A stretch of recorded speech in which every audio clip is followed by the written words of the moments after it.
Well, that sucked. What was that banner doing there? Welcome to Norm America Show, host Rob Dorn. Glad you're here. Spend a little late night with me. Look, when you're streaming late like this, who knows what can happen? Will I end the show with all of my clothes on? After dark? Spoiler alert, yes. I will not be removing clothes. So those of you tens of people that are watching that were about to flee, don't worry. It's a good day. I have to admit, it's not been the greatest evening for me though. How's the voice of Brianna? Woo, it's doing great. My back's killing me today. So I have this herniated disc. It's been feeling better. It's been getting incrementally better. I've been doing stretches and stuff, but the reason I'm doing a late show is I went to see my niece's volleyball game and sitting in the bleachers for 2.5, 3 hours. Ugh, did not feel great. But that's all right. No big deal. We'll get through it.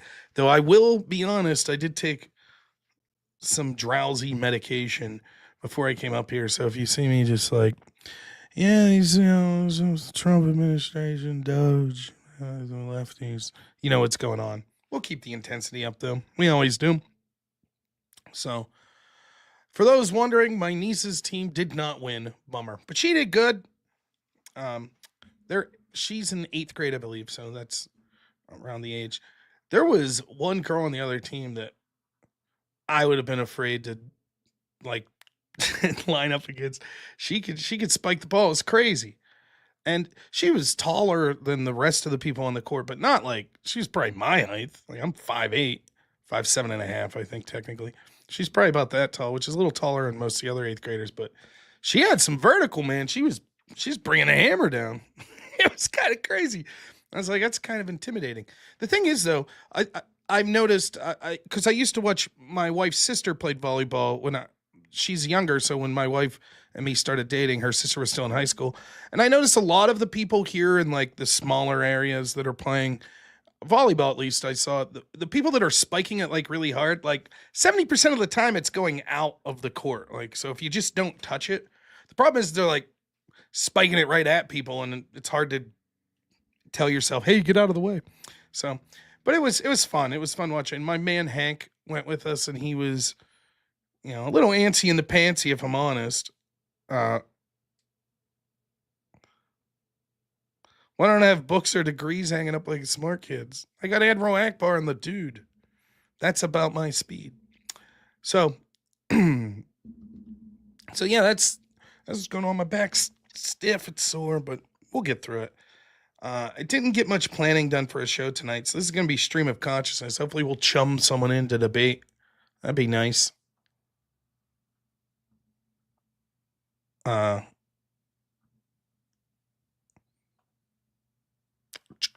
Sorry, just checking something here real quick.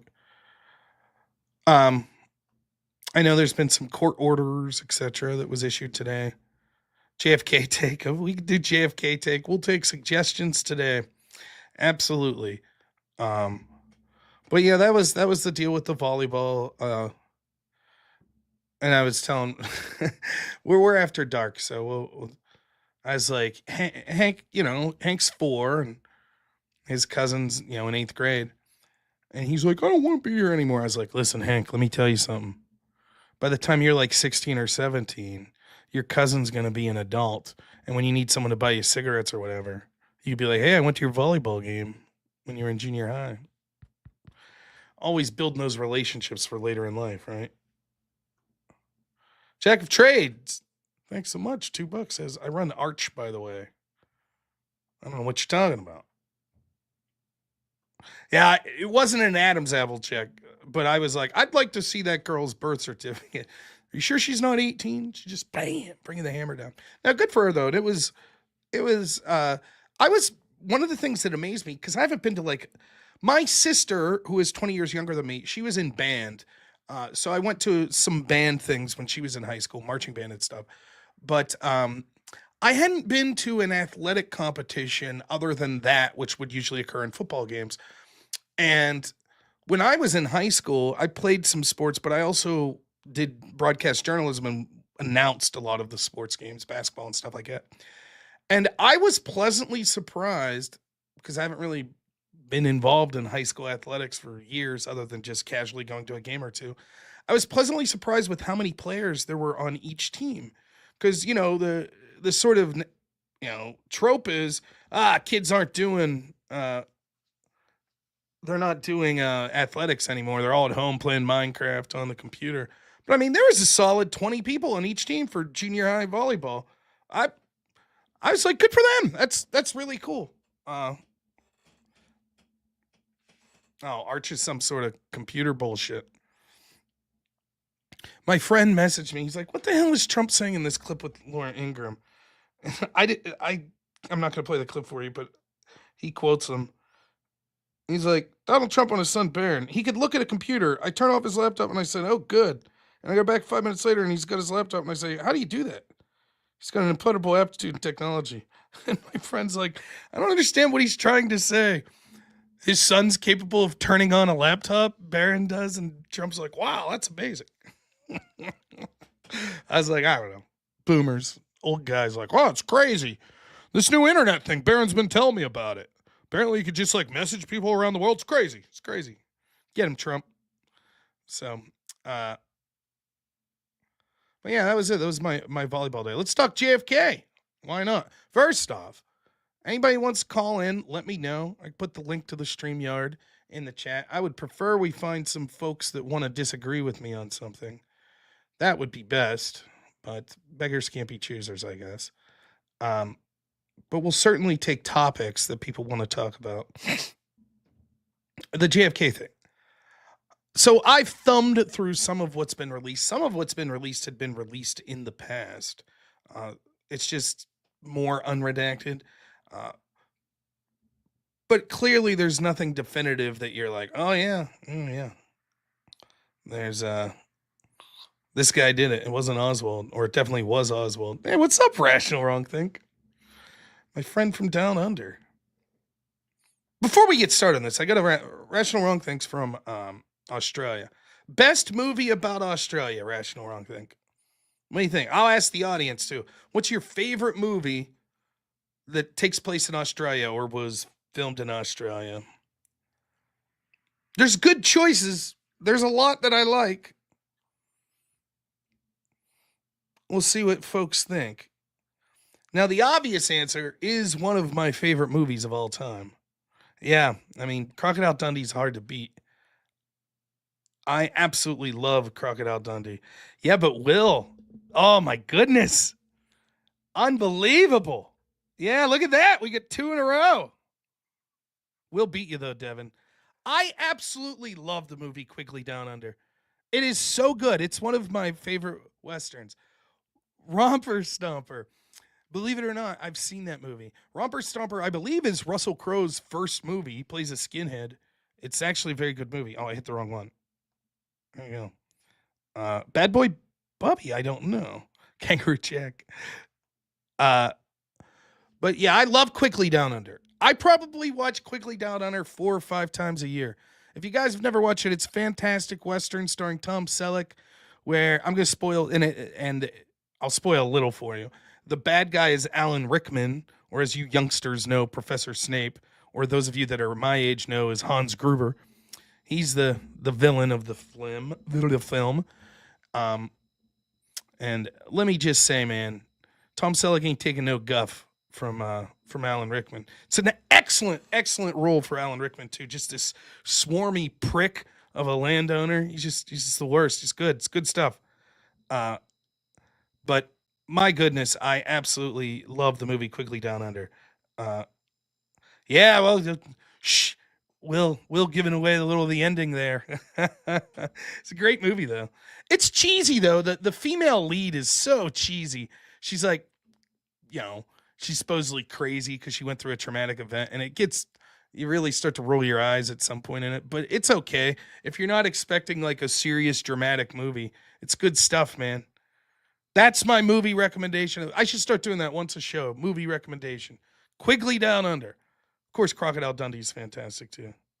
But yeah, I mean, my goodness. It is. It's a fun movie. I really like it, man. I like the score, like the music in it. It's very good. Uh, it's just great. And a lot of the like, I don't want to say extras, but the lesser known actors, like the Australian actors, I think they do a phenomenal job. You've never even heard of Quigley Down Under. Oh my goodness. Is it Australian? It was probably filmed in America or New Zealand or some shit, to be honest. But yeah, I saw the new Snape. We'll talk a little about that too if people want. But let's jump into the JFK stuff. Let's do that first. I haven't read a lot of the release files, but it seems as if it's exactly as I predicted, that there's nothing definitive. It makes you wonder why they fought so hard to keep this from being released for so long when it comes to the particulars of the JFK assassination itself. Now, I said from the get-go, if there was anything put to paper that definitively proved that it wasn't Oswald and like the CIA was involved or the mob was involved or whatever, there's no way that that paperwork existed today. There's no way over the decades that it hadn't been destroyed.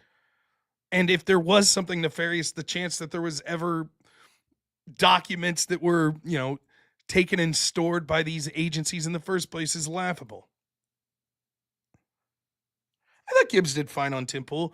I thought Gibbs suffered from the same thing I did, which is he's basically on the same side as the issue as Tim. And so Tim, instead of being a moderator and just letting two people debate, Tim's jumping in a lot. So oftentimes Tim would say stuff that Gibbs was probably about to say, and Tim would jump in with it. But anywho, back to Devin Anderson. I didn't know that about the movie. They let Tom Selleck keep that Sharps rifle. Badass rifle in that movie, man. So anyways, we saw the JFK files that are released, and there's no smoking gun or anything like that. There's a couple things, the most damning thing was this guy that like was a CIA asset that was like, oh, I think it was definitely the CIA, and was telling people that, and people were like, that's out of character for this guy. He's normally not someone to, buy into like crazy conspiracy theories. And then he killed himself, and the judge ruled he killed himself, but he shot himself behind the ear with a gun on the left side, and he was right-handed, or maybe it was the right side and he was left-handed, and it looked extremely shady, but they just said, but that's not proof. That's the sort of stuff that we've heard of for a long time. So I'm not surprised that there was nothing damning in it. I think the way that it was released is kind of crap, where it's not searchable. It's just a bunch of PDFs. Now I get it. Beggars can't be choosers. Again, if you want the stuff released as fast as possible, that's how it's going to happen. If you say, no, I want the government to go through this and compile an executive summary and make it all searchable, it's going to take a lot of time. So,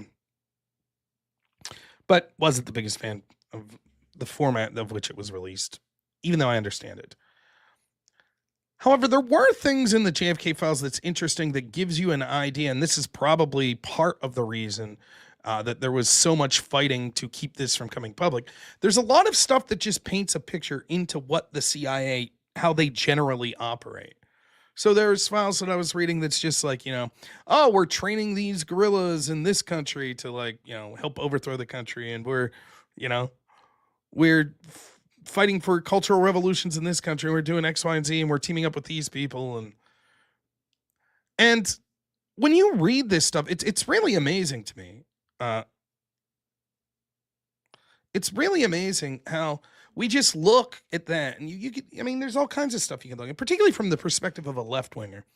Like, I don't know how many times I've debated left-wingers that are like, oh yeah, the FBI's right to go after Trump. They're good. And then you're like, talk about the history of the FBI under Hoover, or, what they were doing to Malcolm X or Martin Luther King. And they're like, oh yeah, that was all bad. And you're like, but you think it's changed. And it's the same with like the CIA. Like, you could look and it's like, yeah, the CIA was up to all that crap back in the 60s. Sure. And it's like, and you think they stopped? They don't do that anymore. Like, there was talk of them releasing viruses. There was talk of them like false flag attacks to blame on other countries. But they don't do that anymore. That's not to get deep into the conspiracy rabbit hole, but you remember this organization that a bunch of former Intel people worked on, Project for a New American Freedom? A New American Century, I'm sorry. PNAC. Does anybody know about PNAC? So PNAC put out a document. Oh, let's see if I can remember this. This is really reaching into my memory banks. I think it was 98, 99. They put out this document. And it was basically, how do we sort of blame our enemies on things and obtain more power in the United States? And one of the things they recommended doing was flying airliners into the Twin Towers as a false flag to blame it on our enemies. Now, let's be clear, that doesn't mean that that's what happened. But it certainly raises significant questions, doesn't it? But I'm not even going to go down that conspiracy. I know every lefty that hates me is like, Rob saying 9/11 was an inside job. I'm not saying that. But what I am saying is we definitely have people in the intel communities that are at least thinking those sorts of things are options. Isn't that troubling enough that someone suggested that and people were like, interesting. Yeah. That's interesting. We'll keep that in the back burner. That's not enough to raise some flags like, wait, what? Like, are you shitting me?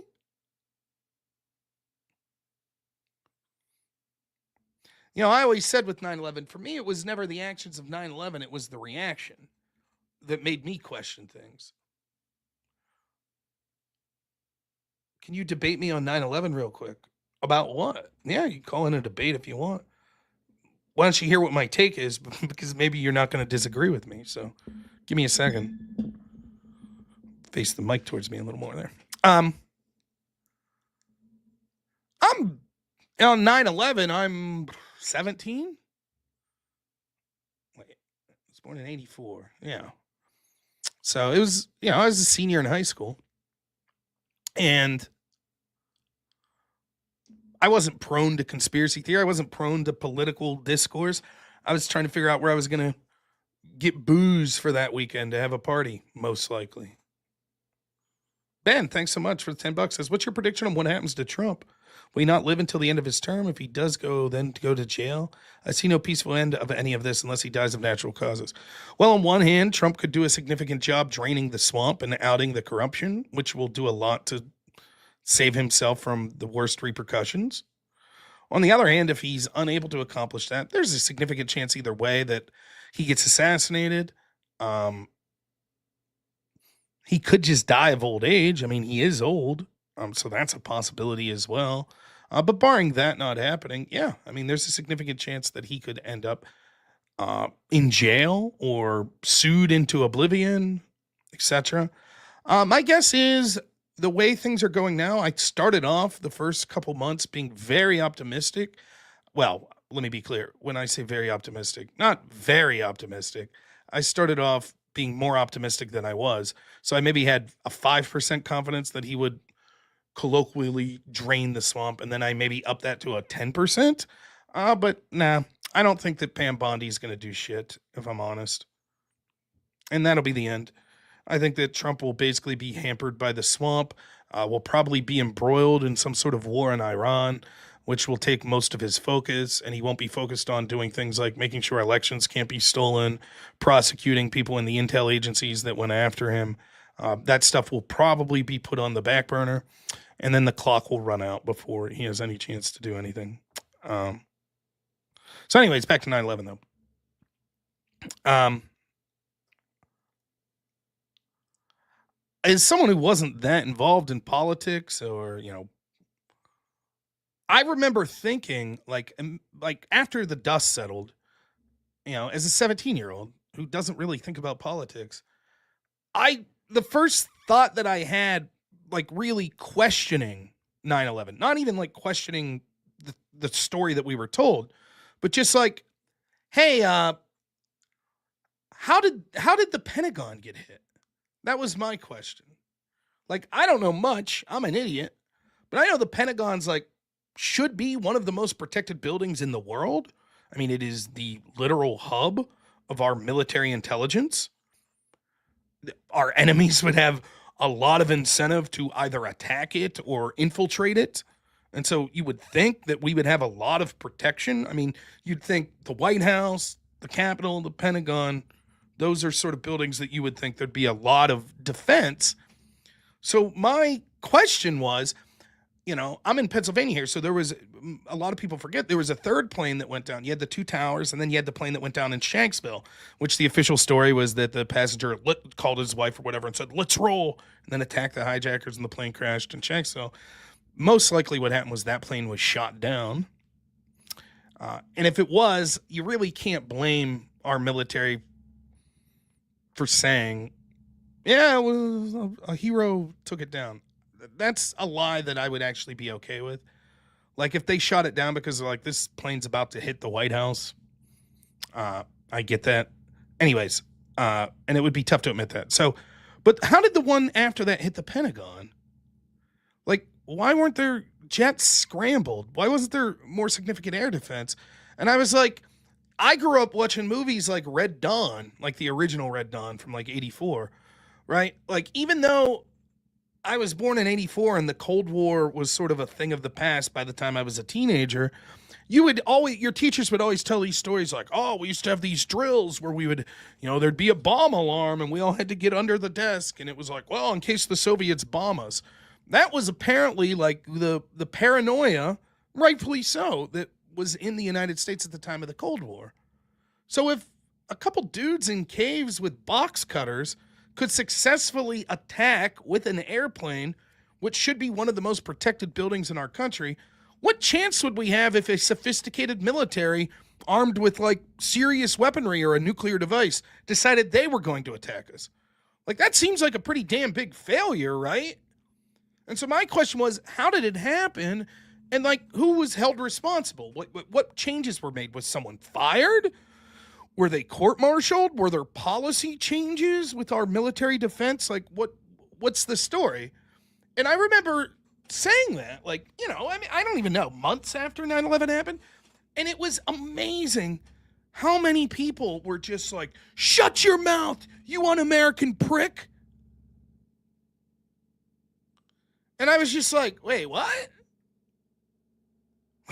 How am I un-American? I mean, that to me is very pro-American. Like, how do we stop ourselves from being attacked by a hostile foreign policy or power?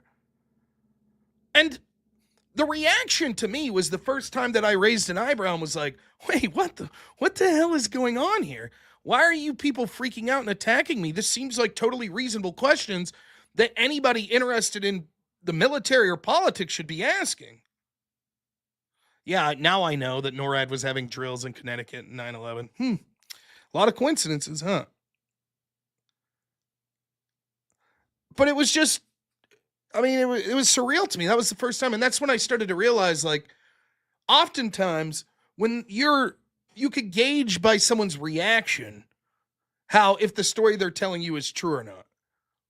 And it's not always the case, but that gut feeling has served me well. How did I know that what we were being told about COVID was bullshit? Well, the number one giveaway was when you started to ask reasonable questions. Wait a minute, 15 days to slow the spread. Well, how will we know when we could open back up? Shut your fucking mouth. Do you want grandma to die? It's like, oh, so this is bullshit. That's what it is. Actually, like, there was a lot of crazy shit that NATO was doing around the world. It was aggressing towards Russia. I'm no fan of Putin or Russia, but there was a, fuck you, that's Putin's talking points. So this is bullshit.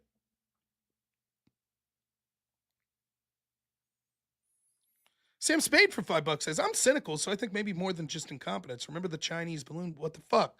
That thing flew all the way across the country. Right. Maybe it is incompetence. What happened with 9/11. But you ask that question and everyone freaks out, and it's like, well, wait a minute.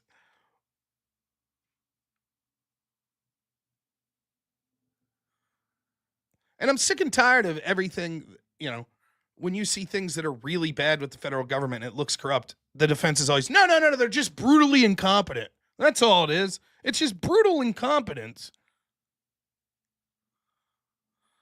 Yeah, maybe they knew that there was an attack imminent and they let it happen. That's what many people say happened with Pearl Harbor. Seems likely that was the case with Pearl Harbor. Maybe they trained these people and were planning to use them, not to stop them before, like the Whitmer thing. They were going to stop them before the attack was carried out, and then it got out of hand, and they were like, oh, shit.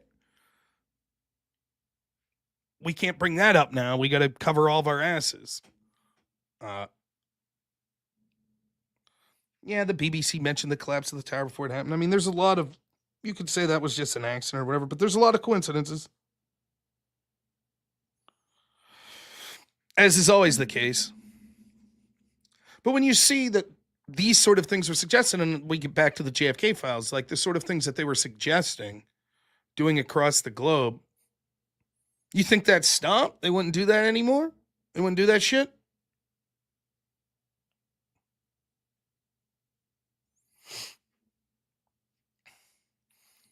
It's one thing to have heavy suspicions. It's another thing to have proof. Like, I won't even say my opinion. Like, did Jeffrey Epstein kill himself? Yes or no? I'll ask the chat. Did Epstein kill himself?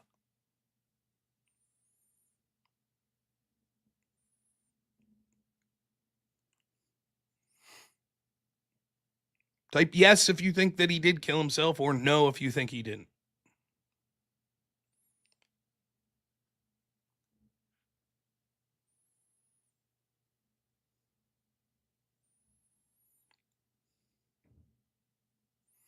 I got a couple people saying he's not dead, he's in Israel. No one's saying yes. Everyone's either saying no or he's not even dead.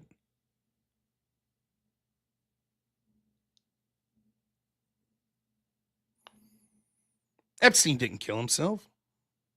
Joseph Wilson says yes, he did, and I'm not saying. Think of the coincidences that you would need to believe that it played out the way it did. One, Jeffrey Epstein probably was the most important prisoner in the past 25 years in the United States. If even 1/10 of what was said about him was true, some of the world's most rich and powerful would have every interest in having him killed. And so, surely the prison that he's in and the U.S. Marshals that were tasked with overseeing him would have been like, we're going to have round the clock surveillance on this dude. Like, think of the way, not only would the rich and powerful want him dead, but even being in prison, even just being in prison, he's accused of sexual crimes against minors. For an average person that goes to prison that's accused of that, it's not a pleasant scene for them. There's a lot of inmates that will take you out just for that, let alone if some of the world's most rich and powerful would be like, if you would happen to take him out. But despite that, and despite the fact that the official story, correct me if I'm wrong, the official story of Epstein isn't that he felt threatened and beaten before this.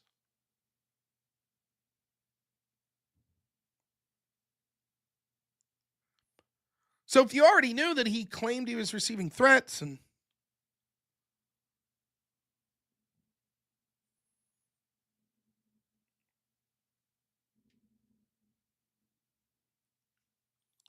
then on top of that, only two guards that were stationed there that evening fell asleep. At the same time, they fell asleep. While simultaneously, the cameras overlooking the cell malfunctioned. What do you think the chances of that happening are? Then he killed himself in a way that's almost physically impossible.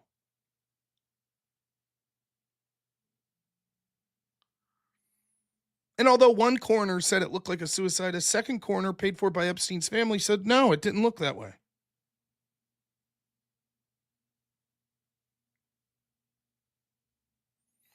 It's not that simple, Brody. The question isn't whether he killed himself. The question is whom was he trafficking children? Yeah, the question could still be, did he kill himself? Two things could be asked at the same time. You're right. There is a significant question of who he was trafficking children from.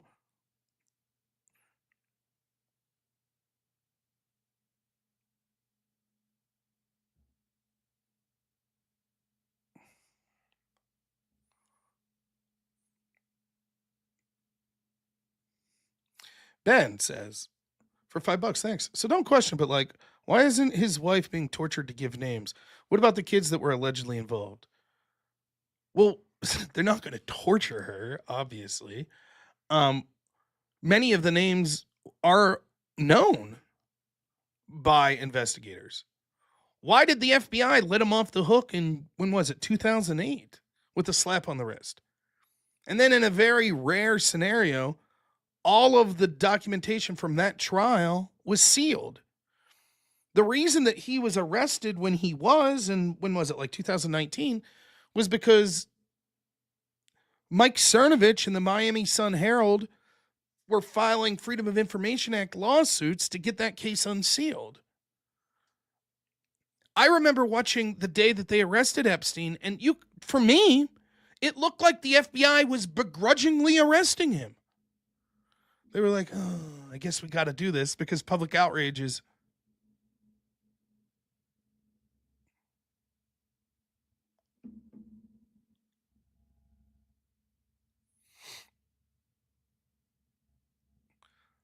So, I mean, there's no incentive. Why would people that are rich about, and here's the thing, it's not that everyone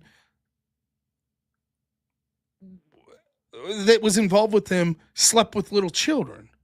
Maybe it's not even many. Maybe it's a handful of people that slept with like 16-year-olds or something. But let's say that you're a powerful senator and you didn't sleep with a child, but you did sleep with hookers at his island several times. And you know, at this point, even that, given what Epstein's accused of and the outrage by the American people, that'd be enough to end your career. You want that information getting public? Or you just want sleeping dogs to lie?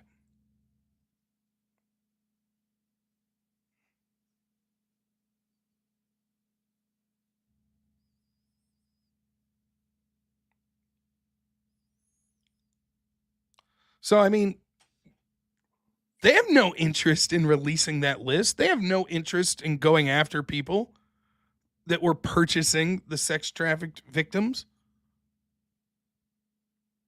None.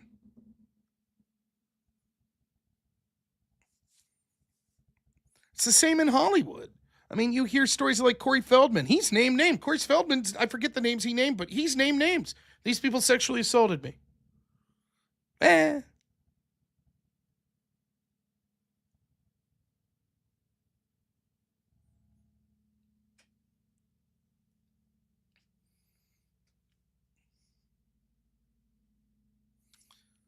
Incidentally, right, we need to start being honest about sexual impropriety and the levels of it.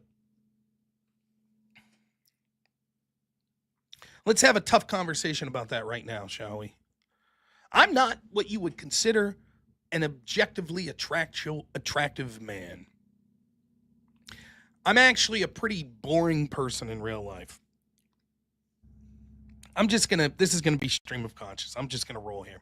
I've mentioned this before in the stream, but isn't it weird how when you hear of like assassins or like one of the things with the JFK files, it's like, well, Jack Ruby knew Oswald from this, and Oswald had connections to this and this.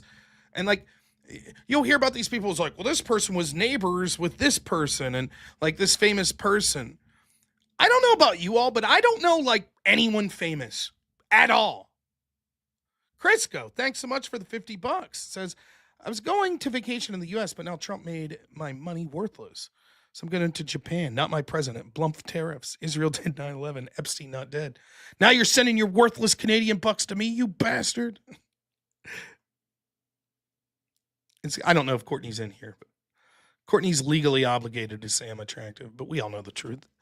So I don't know anyone like famous or anything like that. It's always odd to me, all these people that are connected. Like I was listening to a Tucker Carlson episode the other day, and he was like, actually, for years I was neighbors with Victoria Nuland. It's like, I get it. Tucker's sort of a Washington insider, so that would make sense. They all live there. But like stuff like that happens, and it's weird. Like I don't know anyone who. I know one dude that works for a government defense contractor that I knew in college. That's it. But like all these people, it's like, oh yeah, he knew the director of the FBI was related to him, or it's like, okay, whatever. But I bring it up to just say I'm kind of boring, and I love that. I am a bad redneck. I am a redneck, but I'm bad at it. Like all the stuff that you would associate that's badass with rednecks, like they're fucking super into gun culture and they're badass hunters and they're badass mechanics and welders and carpenters and farmers. I'm shit at all of that. I'm just terrible. But those are the people I love most in life. Truck drivers and shit like that. That's the people I look up to. Those are the people I respect that live in this area. They look at me like I'm a nerd. I'm an idiot. Which is fine. That's okay. I don't mind it. I am a nerd. So, but that's it. I have no incentive to be famous. I have no incentive. Like when I ran for Congress, the worst part of it, if I would have won, was having to go to DC. I love where I live. I love the people where I live. I love that most of my weekends when I get time off is hanging out with my wife and kid and maybe my family or her family.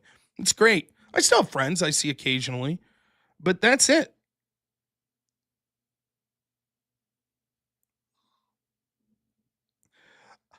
Yeah, I just found out today that Fabian and Destiny debated. Maybe I will look at that soon. I knew that they were talking about it, but I didn't know if it happened. So I do think I saw a little clip of that. Nonetheless, um, there's this joke that Norm Macdonald, was probably my favorite comedian, told about Tiger Woods. And he's like, Tiger Woods got busted cheating. And he's like, but you have no idea the temptation that man deals with. Like every day, like the world's most attractive women are flinging themselves at him. So what? He slept with one out of like 100,000. That makes him the most faithful man on the world. If you take the percentage, So I get it, right? I get the idea. What I'm trying to say is I'm not like a physically stunning dude or anything like that. I know I'm an uggo. It's okay. I'm not wealthy. I don't have I'm basically hanging out with my wife and kid all the time and my family and close friends. So I could say I've never cheated on my wife. I didn't cheat on her before we were married. And even before that, I was not a promiscuous person before I was married. I just wasn't. And not only would, Hammer Down, thanks for the $5 for the sticker. Thanks, man. Appreciate it. Physically stunning in a bad way. There you go. But I just never was that impressed with that mindset. And I wasn't even super religious. I don't know. I was never impressed with like friends who would be like, I hooked up with this chick last night. It's like, I was never impressed with people that cheated on their, boyfriend or girlfriend or whatever. For me, it was like, whatever. I'm not saying I have friends that have, and I'm not like, oh my God, I can never hang out with you. But it was never impressive to me. I was like, it sucks. I take that shit seriously. I take being married seriously. I take being in a committed relationship seriously. It's not to say, who knows, maybe my channel blows up and then all of a sudden I got the Tiger Woods problem and women are throwing themselves at me and I slip up someday. Who knows what the future holds, but I could say I would be ashamed of myself. Right? My body count is not 1, but it's damn close to that. Brody, thank you so much for the $5. Says, just to support, man. I look forward to your streams. Thank you. I appreciate that, man. So, anyway, thanks, HN. You don't think I'm ugly. Thank you. So, anyways, why do I bring this up? Because there's levels that we need to look at of sexual impropriety, right? I think cheating sucks, but it's not.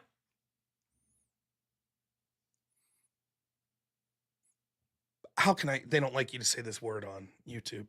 It's not intentionally intoxicating someone to where their inhibitions are basically blacked out and then taking advantage of them. And that's really bad, but that's not as bad as straight up sexual assault in the most egregious way. There's different levels to all of this stuff. What Epstein's accused of is heinous, horrific.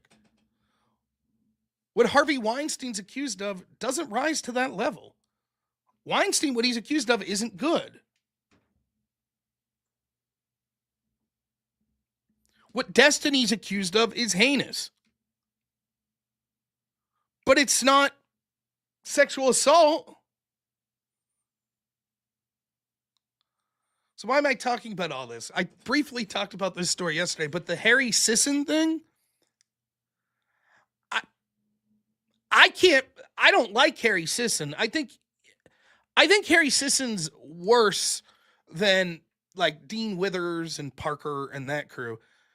I'll compliment Dean and Parker. I think that they're talented debaters and they're young and they're interested in politics. I think they have dog shit opinions, but they're debating. Harry Sisson's worse than that. Harry Sisson's just like the Krasenstein brothers. He's just posting obvious partisan bullshit every day to X. And like, he doesn't give a shit if he's a hypocrite. He doesn't give a shit if he puts one post out at 3 PM that says you can never question the health of a politician, that you're not a doctor, you don't know. And then 2 hours later, he'll put out a post. Clearly something's cognitively wrong with Donald Trump. Like, he's just shit. So I don't like the guy. I don't. And I understand the schadenfreude of a lefty that's like all about like, oh, feminism, I respect women. But what's the big scandal here? Some young dude who's got some sort of online celebrity, even if it's a small amount, parlayed that into trying to hook up with chicks. I mean, that's it. Unless I'm missing something. Is there an accusation that he like drugged some chick? Is there an accusation that he took pictures of them without their consent? Or that he shared those photos or videos with people? Any of that? The scandal is that he's straight, maybe. Yeah, he's a scumbag. He's a guy trying to get laid. You don't give a shit. He's lying straight to chicks' face while he publicly is like, I respect women. He's full of shit. Like a bunch of other dudes I knew growing up. It's scummy behavior. But it's like, and then fuck these ladies, by the way, that are sending out like screenshots of him. Like, oh, look at this screenshot of like the things he was sexting me and blah, blah, blah, blah, blah. And they're doing that just to like try to embarrass him, which they could do. But it's like, come on. They didn't know what they were getting involved with. Ladies, let me give you a little advice here. Any sort of person that's involved in entertainment, whether it be a political streamer, a video game streamer, a celebrity, an athlete, a musician, when you barely know them, other than to know there's some level of fame there, and you start messaging them, and then they start flirting with you, yeah, they're probably doing that with a bunch of other women. Right? Everybody understands that?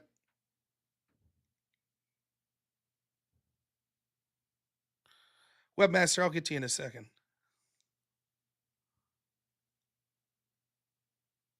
So, I mean, I don't know. I understand. Like, look, there is part of me that's like, fuck this guy. Yeah, jump on the outrage bandwagon. But I don't give a shit. It's not good behavior, don't get me wrong. But if I got perpetually outraged after every young guy that was bullshitting women trying to get in their pants, what's that, 80% of the country?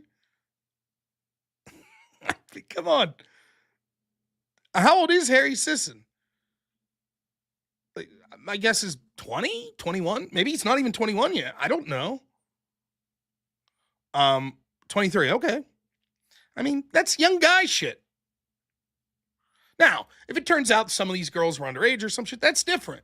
But yeah, that Imaginarium. That was my take on it. Breaking news: man lies to get in woman's pants. Yeah. Okay. He already says sad thing is most women don't care. Yeah, I agree. But what gets me is like the women don't care until they see and look, I'm generalizing. I can't speak to these specific women. I haven't looked at everything that's on with this Harry Sisson case. But I'll say in general, what's likely to happen is women don't give a shit. And then they see when the tide turns, oh, now I'll jump on the bandwagon and now it benefits me in some point to be like, I'm a victim. Look at this shit. And to me, that belittles like actual victims. Like the people that are claiming like Cherry saying Destiny recorded me without my knowledge and then released that audio to other people, which damaged my reputation. That's a victim. But just like I assumed that the dude I was sending butthole photos to online was serious when he said he would never ask another woman that. I'm like, okay.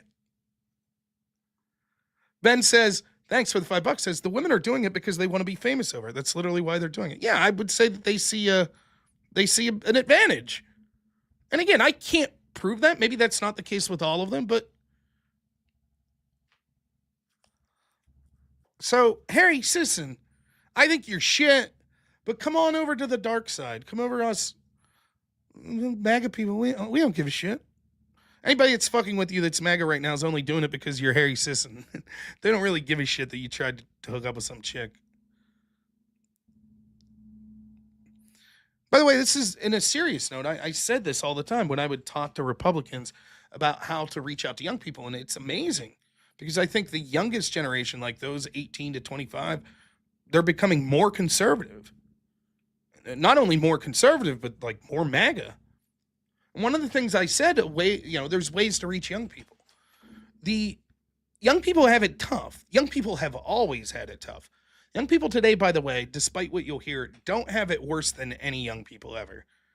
For example, as bad as the homeowner market may be, you're not getting drafted to Vietnam, right? That would probably be worse. But nonetheless, it is true. Young people always, it's tough to be young, man. You might say that's bullshit. Being young's the best. Yeah, you look back on it with rose-colored glasses, but it's tough, man. It's scary. You don't know what you're going to do with your life. There's a lot of obstacles to overcome. So you're probably entering relationships, and you're winging it. At least I was fucking winging it. I know what I was doing in my life. And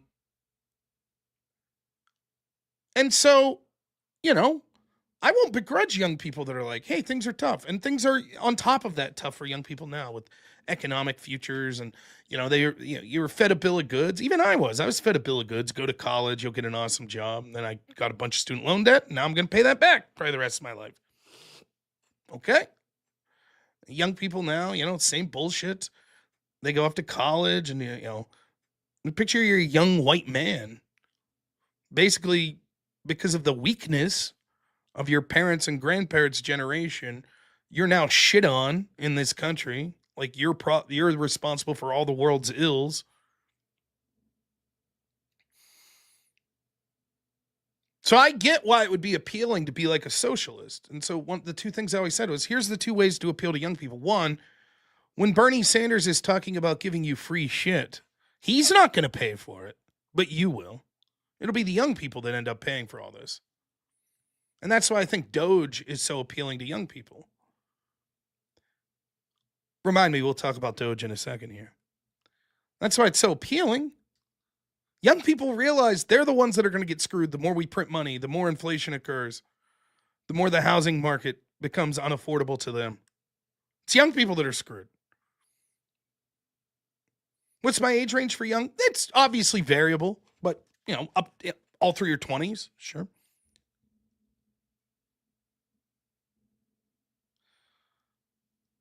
But more true as you get younger, 18, 19, 20, 21. The other thing I always said was, we're the party of fun. You could tell a joke. It's okay. We don't give a shit. Now you're starting to see some righties are, I think, losing a sense of humor in many ways. But we're not going through your yearbook. I used to say this. I was like, think about it. Imagine this.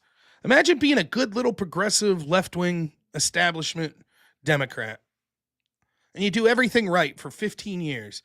And then one day you disagree with them about something. And they're like, let's go through your Twitter. Oh, look at this. Did you use a homophobic slur when you were 15? Interesting. And all of a sudden your career's over.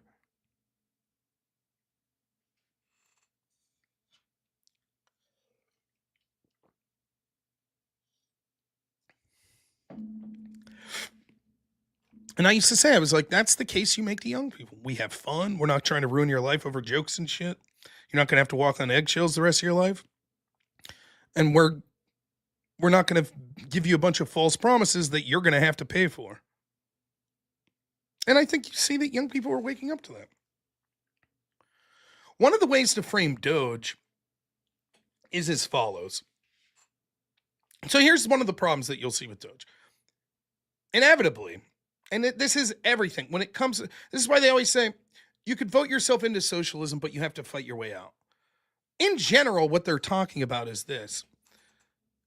You're not going to get people to voluntarily give up free shit that you gave them. Let's assume that we took the bottom 40% of people in this country, economically. Forget skin color, gender, sex, all that shit. Forget it all.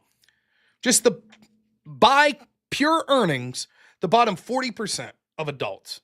And we said, here you go. Y'all get a free house. You get free health care for life. You never have to pay taxes.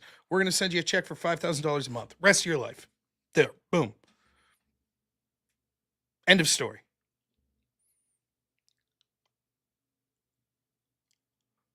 If a political party did that, what do you think the chances are that that political party would ever lose those votes from that 40% of people?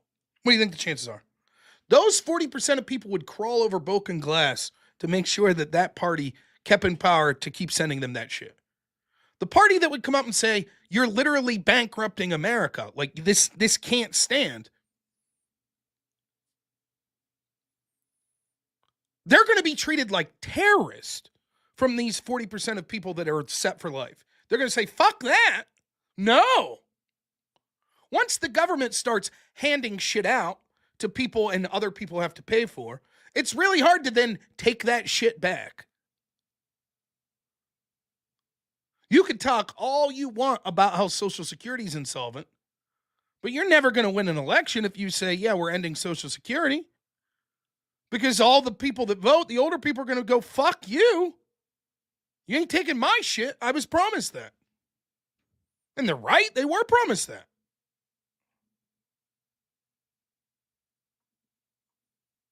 Brody, thanks for another $5. Says, I'm heading out. Hope to call in next time, brother. Love your show. Keep doing the Lord's work. Thank you, Brody. Be doing a call-in show probably 7 p.m. tomorrow evening. So,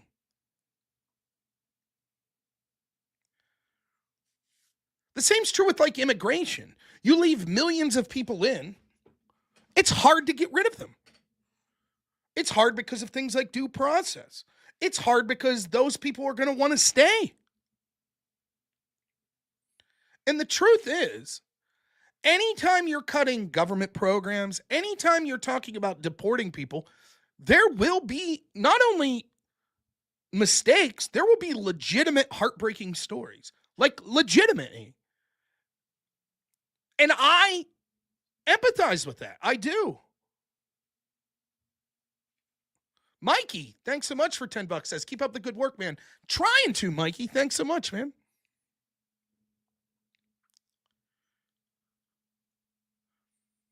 You will eventually deport someone who friends and family and neighbors are going to be like, that was a good fucking dude. That guy was cool. And they'll be right. But Rob, how could a good person be someone that broke the law and came here illegally or did something illegal? I know good people that are criminals. I know weed dealers that I think are good people. I know people that have done DUIs that I think are good people. Fuck, I know people that have did jail time for robbing stores or banks that I think are good people. You mean to tell me you think it's impossible that someone that came here illegally could be a good person? I don't. There's probably a lot of them. Hell, maybe it's more than half. I don't know. I would guess not, but.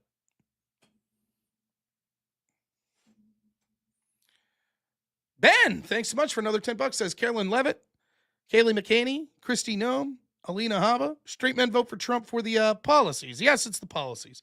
He's the only cute dem, and she's a horse.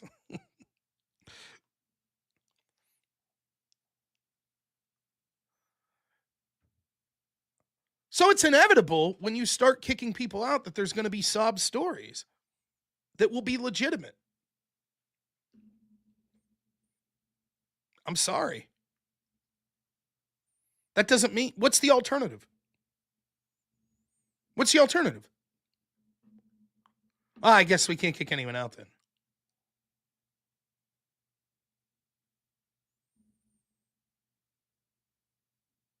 That's it?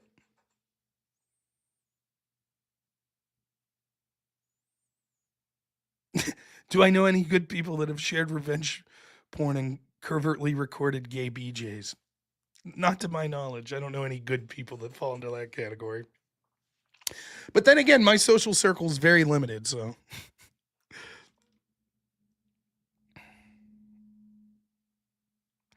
You think there aren't good people that have gone to jail for non-payment of child support?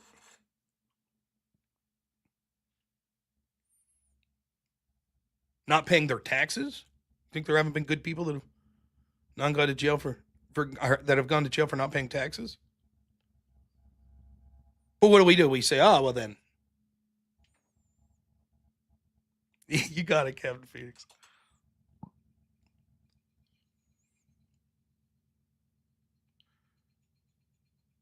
But when you're the party of, well, the government will pay for everything. We'll spend money. We don't give a shit. And we'll let everyone in.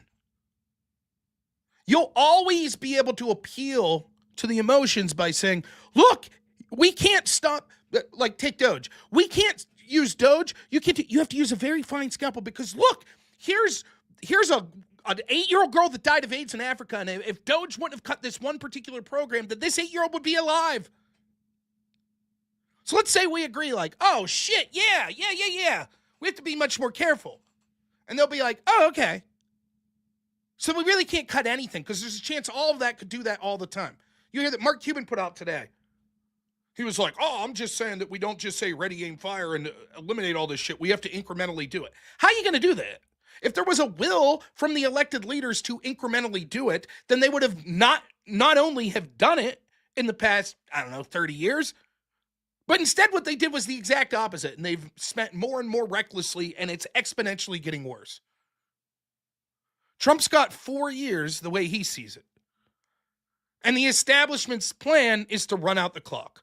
We'll file court hearing after court hearing after court hearing after court hearing and choke him up so he can't do anything for 4 years. And Mark Cuban's like, yeah, what I would do is I would go through with a scalpel and I would look at this shit and then it won't get done. That's what'll happen. We talked about this when we were talking about asylum. The United States should take 0 asylum applicants. 0. Why? Well, because it's been exploited so bad by the establishment people, just like in the Biden administration, that we're at a breaking point. And as soon as you say, well, okay, we'll allow asylum in some cases, everyone will say, yeah, in this guy's case, that's asylum. And then this guy, and then this guy, and then this guy. And then next thing you know, there's 12 million people.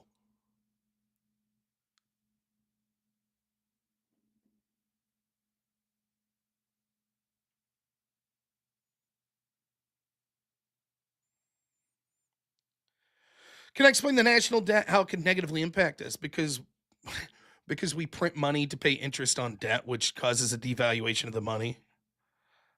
How could we default? Well, it's interesting. I'm no financial expert. But defaulting, some people say it wouldn't be that big of a deal. We just say, fuck you. Who do we owe that money to? But it would collapse the dollar in totality because there's nothing really backing the dollar and except the faith in it. And so if we just said, fuck you, we're not paying any of our debts now, there'd probably be significant ramifications of that.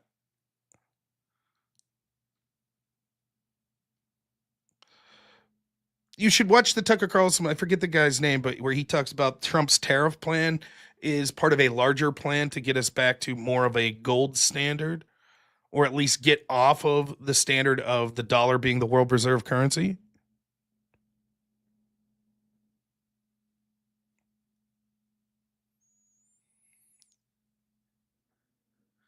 Anyways, so that's the problem. That's the emotional appeal that they'll be able to do. And it will be effective to a lot of people. Again, I've given this example more times than I can count. You're never home on Halloween evening. So you place a bowl of candy out. Put a sign up, please take one for the kids. You check your Ring doorbell camera. Before any kids came, your adult neighbor comes over, takes the whole bag, dumps it into a bag, or a whole bucket, dumps it into a bag, leaves. Next year, he does the same thing. Next year, he does the same thing. So in year 4, you put a sign up, sorry, no candy for the kids. And your neighbor comes, your same adult neighbor that for 3 years stole the candy so the kids couldn't do anything, comes and knocks on your door and goes, I can't believe you're not putting candy out for the kids. You don't give a shit about the kids? That's terrible. Look at how sad the kids are. That's what's happening. The people whose agenda is to allow millions of people in the country will pretend, oh, that was not our agenda, but you can't kick them out. You can't. Now that they're here, it would be cruel to kick them out. There was no due process in letting people in. There were no court injunctions, really. It was just open the fucking floodgates, let millions in, brag about rescinding Trump's executive orders. But now when it's time to send them home, it's whoa, whoa, whoa, whoa, whoa, whoa, whoa. We have to take our time. This is going to be a lengthy process. Don't you understand? That's the game. I don't disagree, by the way. There does need to be due process in a lot of this stuff. But once you accept that, their argument's going to be great. Now let's just have court case after court case after court case after court case after court case after court case. Slow this shit down to a fucking halt.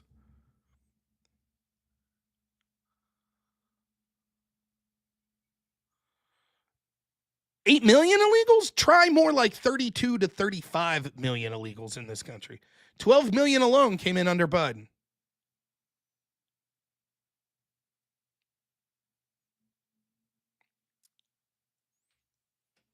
So the narrative, the way, yes, you'll see the emotional appeals go the other way. What about Laken Riley? And that's fine. Now, the truth is, yeah, but is one murderer indicative of all of the illegal people? But when it comes to the emotional appeal, I get the game. That's certainly the game the establishment's playing. Look at this 8-year-old that died of HIV because of Doge.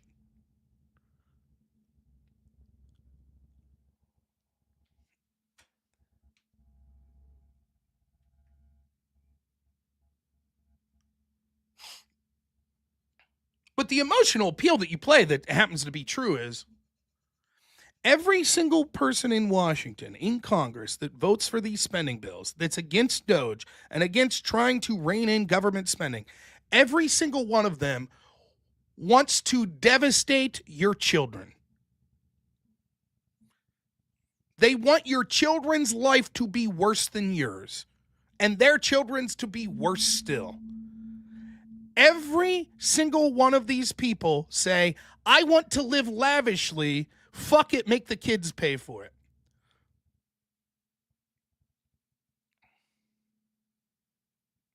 Destiny's take shit.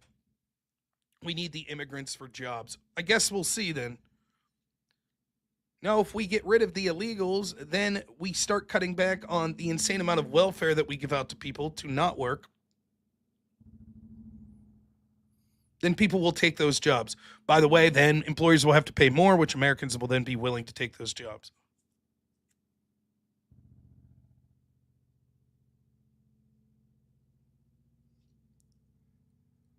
Yeah, the chance of Trump or Musk being assassinated are very high.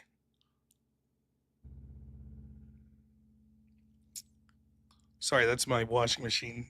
It happens to be right below my office, so if you could hear it. That's what should be said every single time someone says, well, we don't like that Doge did this. Every single conservative should be like, why do you want our children to be impoverished? Why are you cheering for that? Oh, no, we're for some cuts. Bullshit. Show it ever. Republican or Democrat. When were they for cuts? When were they for reining in spending? There's some people like Thomas Massey that could say it.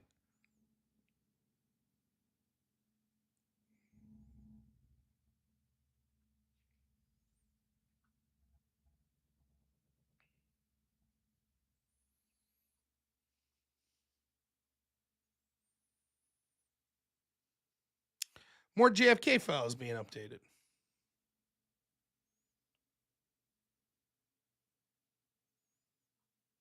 I'm just saying 40 minutes ago someone put that up.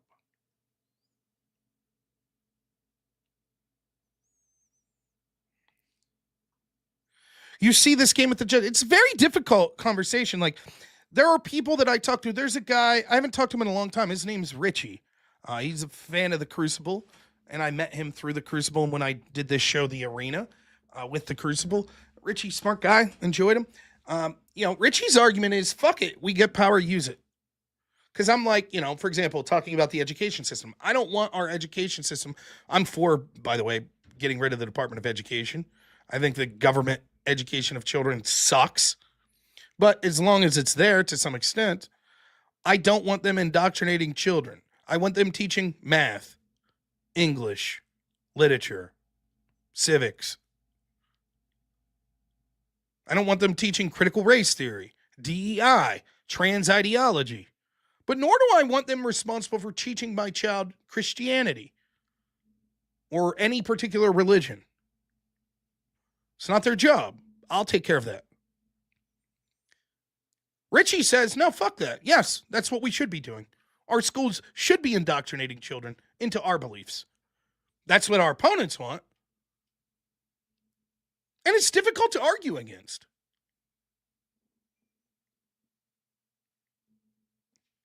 One of my favorite Jordan Peterson clips of all time was him, one of his earlier appearances on Joe Rogan, where Rogan's like, how do we get to like these crazy, let's see if I can find this clip. It's one of my favorite clips. I'll probably get demonetized this video for playing it, but whatever.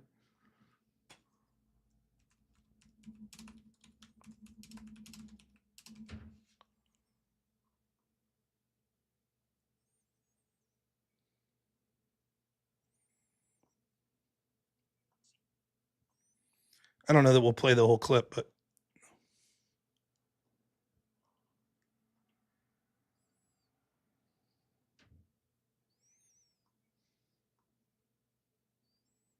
Yes, I just don't understand how it gets to the point where things get to terrible places one tiny step at a time. If I encroach on you and I'm sophisticated about it, I'm going to encroach 2 millimeters. I'm going to encroach right to the point where you start to protest. Then I'm going to stop. Then I'm going to wait. Then you're going to calm down. Then I'm going to encroach again right to the point where you protest. Then I'm going to stop. Then I'm going to wait. And I'm just going to do that forever. And before you know it, you're going to be back 3 miles from where you started, and you'll have done it one step at a time. And then you'll go, oh, how'd I get here? And the answer was, well, I pushed you a little farther than you should have gone, and you agreed. And so then I pushed you a little farther than you should have gone again, and you agreed.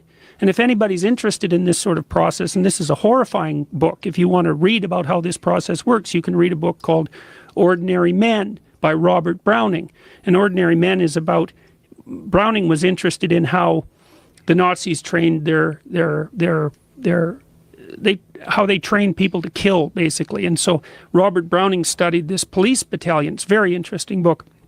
So these were middle-aged German men. So they were raised and educated really before Hitler came to power. So they weren't indoctrinated Nazis. They were policemen. And when the Nazis went through Poland and then needed to impose their brand of order on Poland, they brought policemen in. They brought this battalion of middle-aged policemen in. And their commandant, their commander, was by all accounts a pretty decent guy, and he told them that because it was wartime they were probably going to have to do some pretty terrible things, but that they could go home if they didn't think they were up to it. So there was no compulsion. This wasn't a Milgram experiment or an experiment where you had to obey orders. The guy who was giving the orders said, look, this is going to be awful, but you can back off. But the guys thought, well, I'm not going to leave my comrades here to do the dirty work, which is kind of a virtue in a perverse way. And then Browning details how they went from ordinary policemen to guys who were taking naked pregnant women out into the middle of fields and shooting them in the back of the head. And they were physically ill during most of the transformation process. They started out by rounding up the Jewish men between the ages of 16 and 65. Well, you can kind of understand that because you're at war. And then they put them in stadiums. And then they had to shoot some of them. And then they had to load them on cattle cars. It was like one step at a time. These guys were having a dreadful time of it. They didn't stop. They didn't stop. And so that's how things get to where they are now, is that, I mean, I know they're not at that point, and I'm not trying to make the case that they're at. That's the point, though. It's one step at a time. That's what happens. And so how are we where we are today? How do we have this monolithic federal government, trillions of dollars spending, no one knows where the fuck it's going? It's going to, like, you start to see Doge calling it out, and it's like, how's this shit happening? Like, the American people would be like, wait, what? We're spending on this particular thing? No, that's bullshit. Millions of illegals just left in. Look how unpopular so much of the trans ideology is. And yet it was almost universal in academic circles. Social media.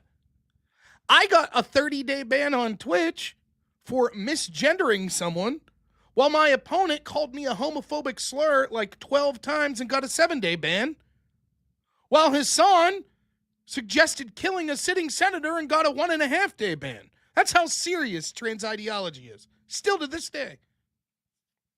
You got banned on old Twitter for saying there's only 2 genders.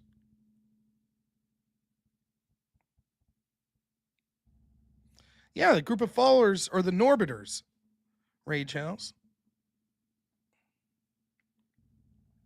That's how we got here. And so when you're like, oh, okay, we want to start rolling it back, they're going to fight tooth and nail every step. No, they'll say. You can't do that. I am concerned about due process for people, for illegals. I really am. The story out there today, one of these people that was deported to El Salvador, he wasn't really a gangster. He was just a soccer player. Maybe. Probably not, but let's assume that's true. That's fucking horrific. It really is. And I said one of my problems that I think needs answered with the Trump's invoking of the Alien Enemy Act is, and one of the things I think a judge is right to question is like, well, how are you determining who you're putting in this gang? What's the due process that you're using?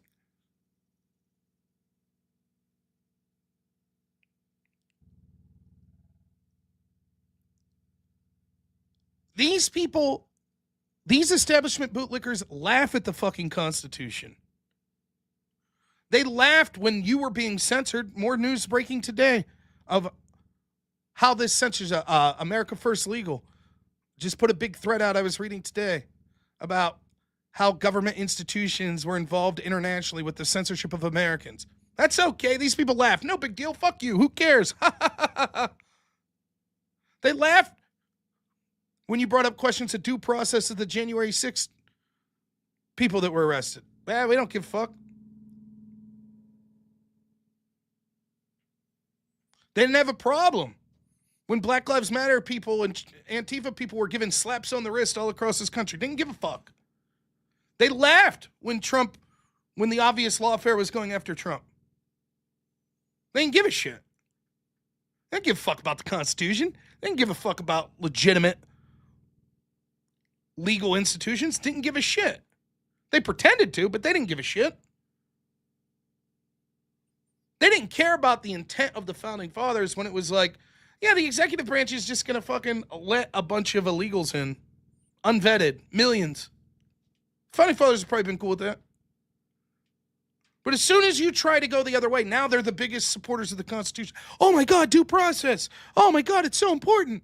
Oh, what?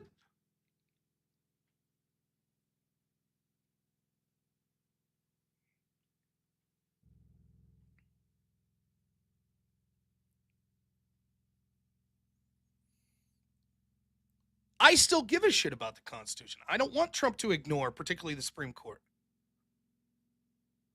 I've brought up several times in the past couple weeks potential problems I have with Trump deporting that Khalil guy. Questions of due process with the people that will be deemed to be in Tran de Aragua, however the fuck you say it. But fuck these people. And even the people you think would know better, like Pisco. Can you think, if you were just to say, can you imagine if a sitting party worked in collaboration with the FBI to create disinformation and then had the FBI use that to get FISA warrants to spy on that political party's opponents? Every one of us should say, that's fucking horrific. That is as big of a, I mean, I don't know how else to put it. Remember, the entire Watergate scandal that's considered like the high watermark for political corruption was two bumbling fools rifling through the opposition's papers at a hotel. Now imagine instead of that, you had the most powerful investigative agency in the world in the FBI getting FISA warrants to look at an entire campaign. And then, oh, by the way, leaking a bunch of shit to the press. And what's Pisco saying? That's regrettable. Oh, well, no big deal. Time to move on.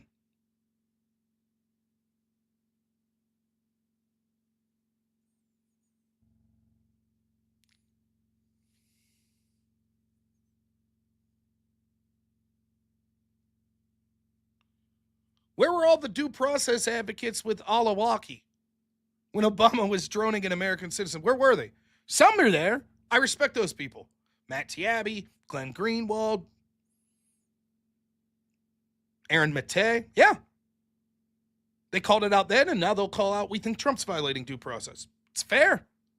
But where were the Democrat Obama supporters? Where were they? That was an American citizen. Where was his due process? Did he get to argue, actually, I'm not a terrorist in court? Did he get to provide evidence?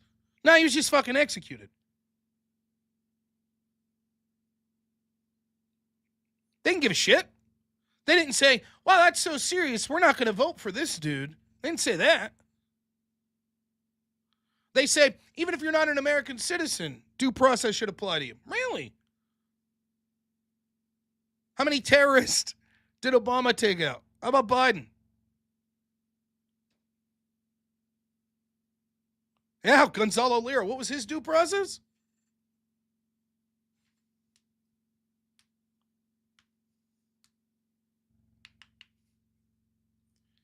So the game is, they understand. We'll grind this shit to a halt. So then you go back to my friend Richie. Their argument's going to be like, and I see Mike Cernovich making this argument. Fuck that. Just ignore the court. Fuck them. What are you going to do about it? Like Andrew Jackson said, oh, cool. Tell the court to send their military after me. Oh, wait.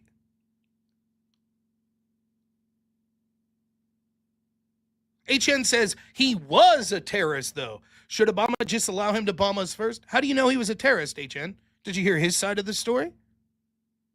Did he have his day in court? Isn't that what due process is?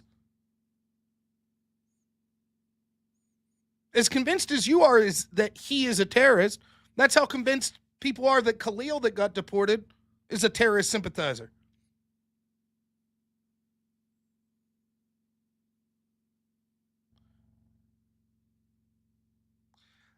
See this? HN says, I am sure Obama had intel reports. Cool, then problem solved. I'm sure that Trump has intel reports that the people he's deporting are a member of this gang. Problem solved. Now watch HN go, no, that's different. Because Trump would lie. Obama would never lie. Trump doesn't have the intel reports. It's okay when my side does it because I trust them. So who cares if due process is violated? We know that he was right. They were terrorists. Yeah, Chen, want to call in again? We'd use a nice new thumbnail of you.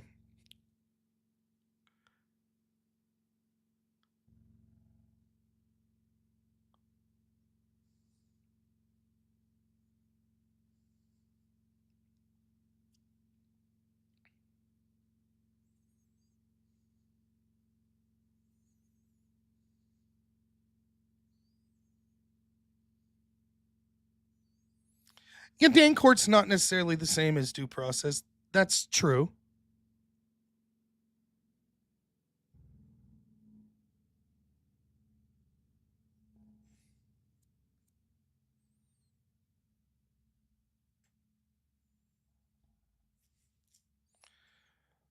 How could Trump have a CIA report of Khalil if Khalil was in America? One, the CIA is still operating domestically with people that aren't U.S. citizens. They're actually doing it with U.S. citizens as well. Second, who cares if the report's CIA?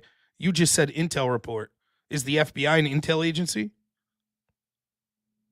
Or if for some reason you don't trust FBI reports, but you do trust CIA reports? Your claim was, quote, I'm sure Obama had intel reports. You didn't differentiate between the intel of the CIA versus the intel of the FBI, did you? Can you explain to me why one's more important than the other?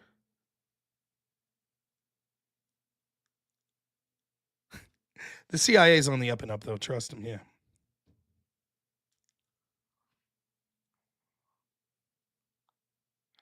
Yeah, you remember when it was like 17 intel agencies agreed that Russia, there's tons of intel agencies. Capitol Police have their own intel agency, right?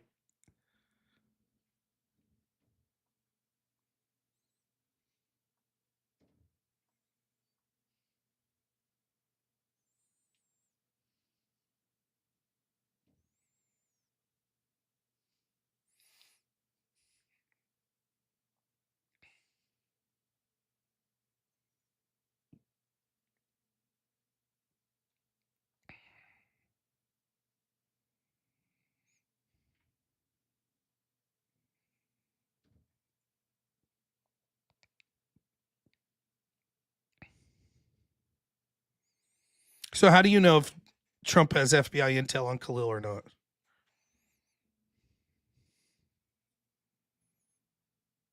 You don't know that about Obama. You just say, I assume he had intel. You're unaware of the intel. You just assumed. But with Trump, you don't?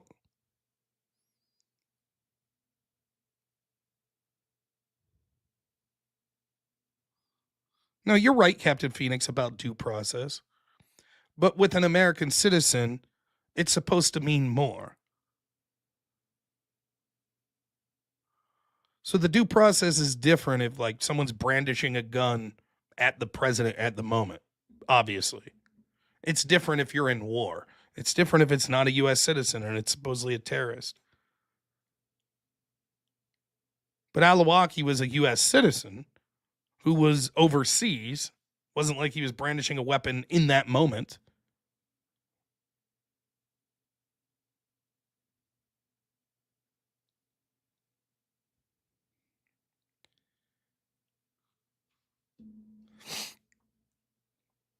Anyways, one other thing I want to talk about culturally.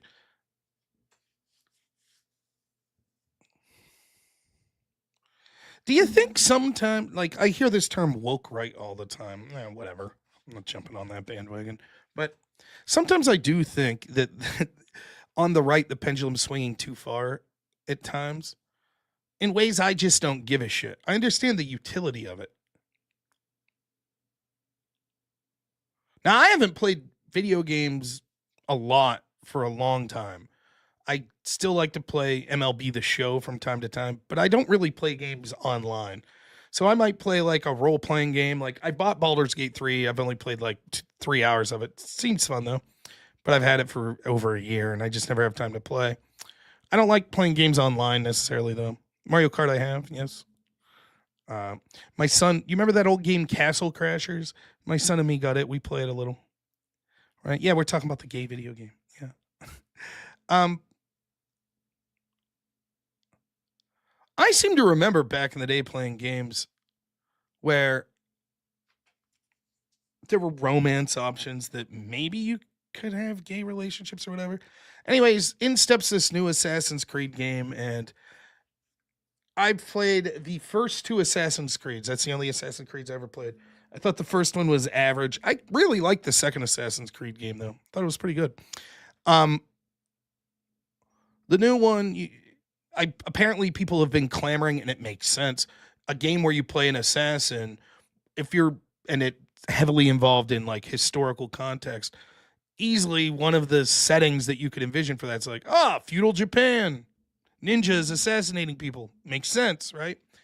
So it's finally happened, and they've decided that one of the 2 playable characters is a black man. And then it raises, it's Yasuke, there's historical reference to him and blah, blah, blah, blah, blah, blah, blah.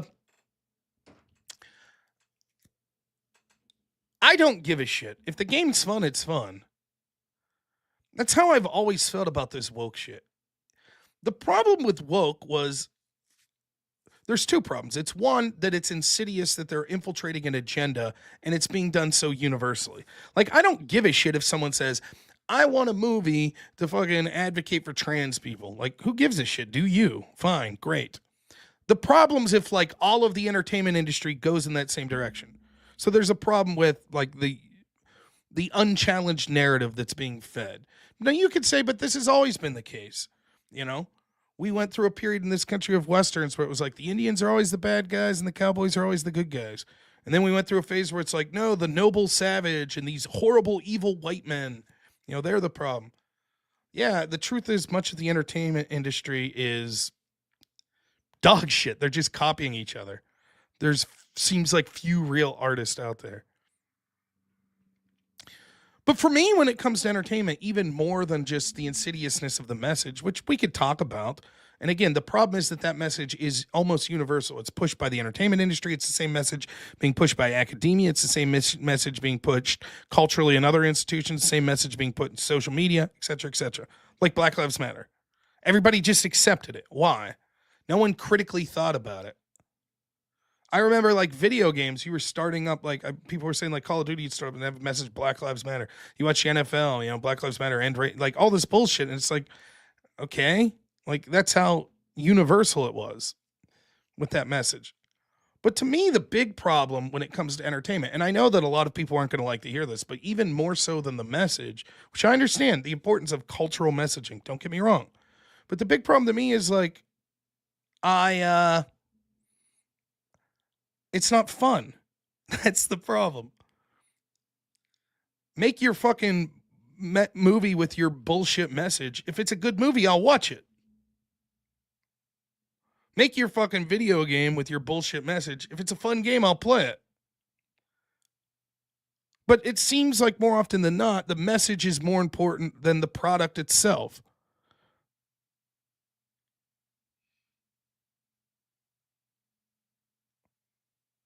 That's what it seems to me. So, like, for example, take the issue of feminism. Now, I know Andrew Wilson will disagree with me in the Crucible crowd, so bear with me. Fuck, women aren't tough. Fuck women. You know, they're weaker than men. I'm sorry, Alien's a badass movie. I'm sorry. The character of Ridley from Alien is fucking awesome. That showed a powerful, strong woman. But it was, in the context of the movie, believable. It was a great movie.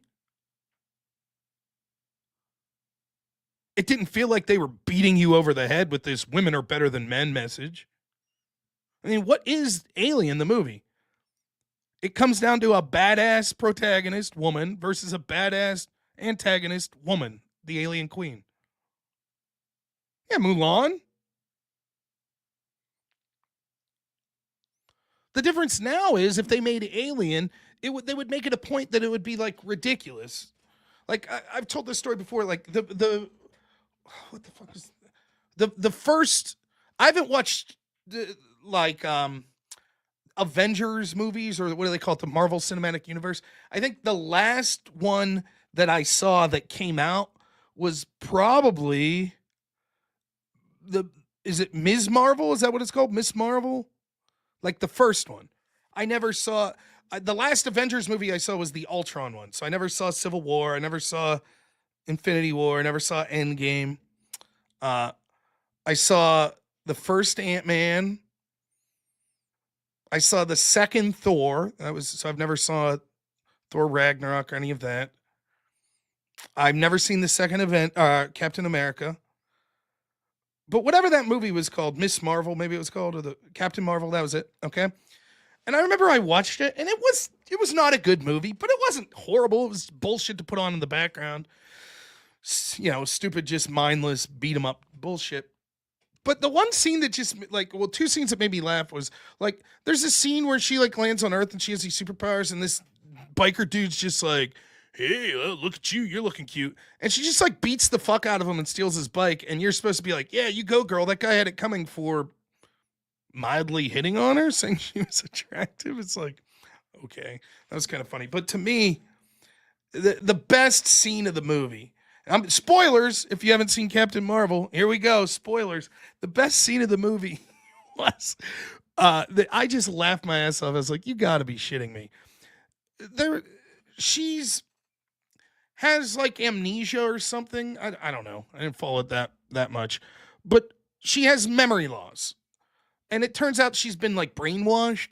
So again, spoiler, I'm not a huge comic book fan, but I'm aware that there's this battle between the Kree and the Skrulls.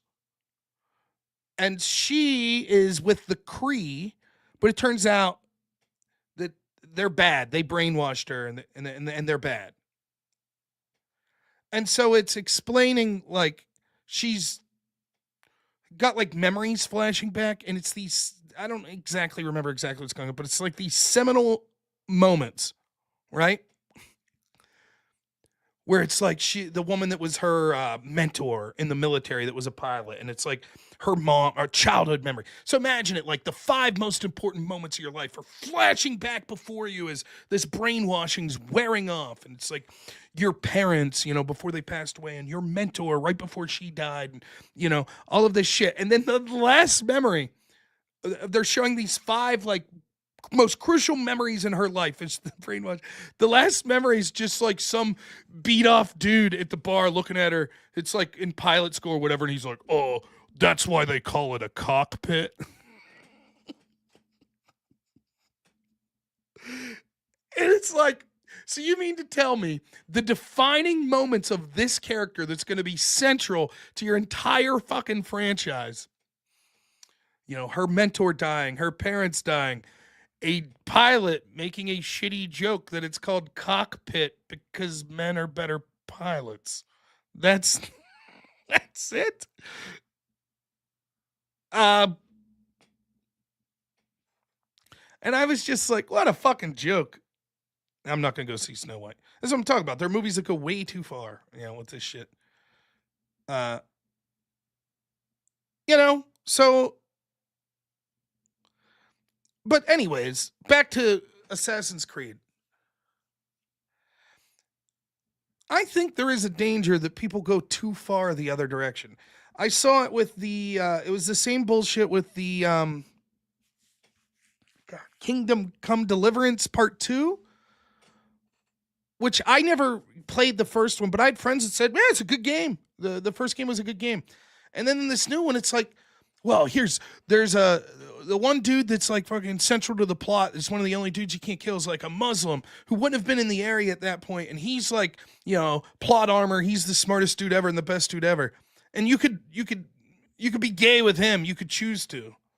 And it's like, all right, I guess. It's fucking annoying because it's inundated. It's so cliche at this point. But, I mean, is it a fun game? I could overlook the fucking 5 minutes. I could choose not to have the gay romance plot. And then this shit with like Yasuke, and it says, well, it's very dishonorable to Japanese culture. Yeah, I don't really give a shit, if I'm honest with you. I'm sorry. Did you know you can go into an ancient Japanese temple and you could just brandish your sword around and destroy the temple? Okay. Brock Van Wagner for $10 says, fun fact, there's a reason why Captain Marvel and Power Girl, Earth 2 Supergirl, are practically the same. When Jack Kirby left Marvel and went to DC, he took Captain Marvel with him and changed her. Ah, interesting.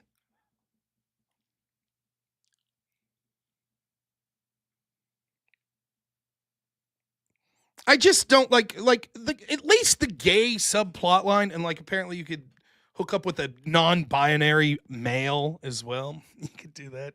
At least I get it. It's like, okay. But it seems to me like stretching to be like, oh, and you could break up a Japanese temple. All right.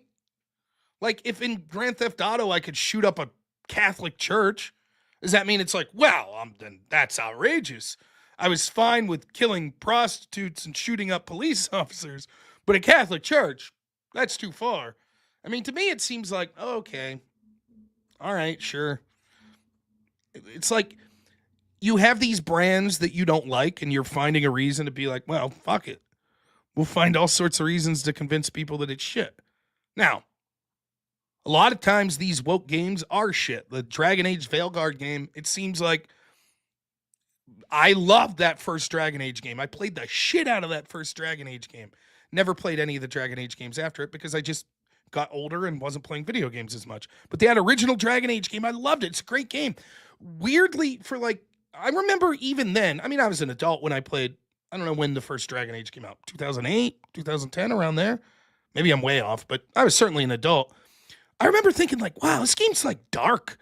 Like for a like, you know, Dungeons and Dragon-esque like role-playing game where you're like, you know, knights and wizards and shit, and you're facing these like Lord of the Rings style. Like instead of orcs, they were some creatures, darkspawn, I think they were called.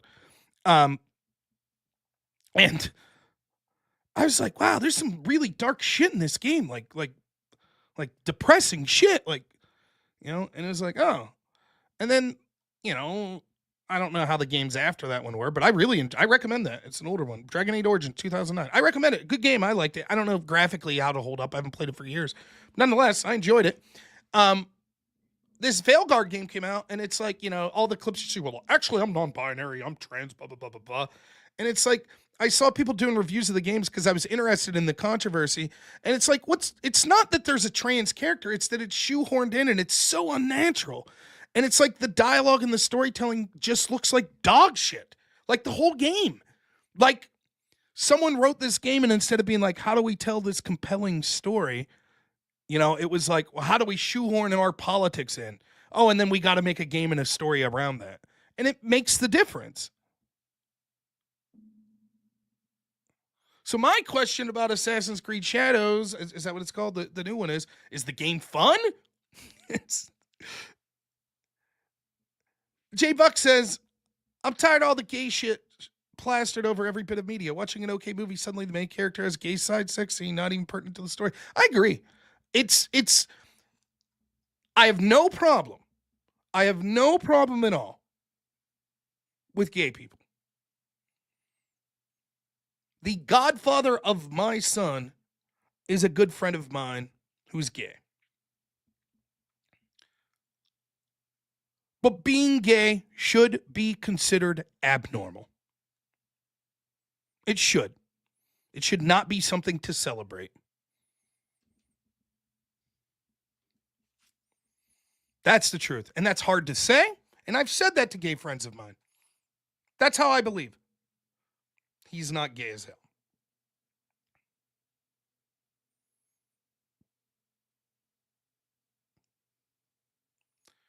And we have embraced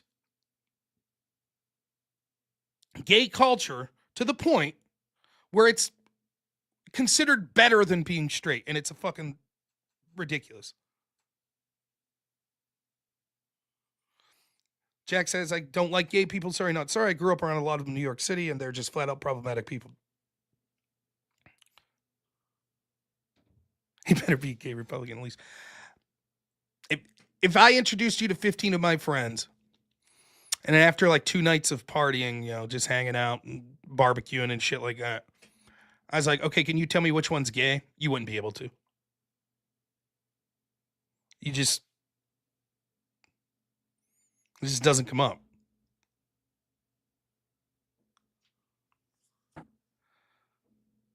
It's a difficult line to run. It's like, I don't give a shit what you do. As long as you're with a consenting adult, I don't give a fuck. But culturally, we should be embracing not only a Christian ethic for the sake of Christianity being right, but we should be embracing monogamous marriages for procreation. And that shit can't happen if you're gay.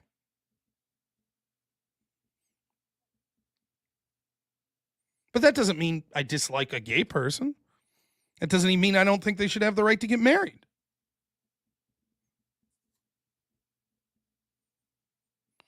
Andrew Wilson debated girls said if you pay them $20, they'll be straight, so maybe try that. Maybe. I just don't give a shit. 15 gay friends. I didn't say that. I said 15 of my friends and 1 was gay.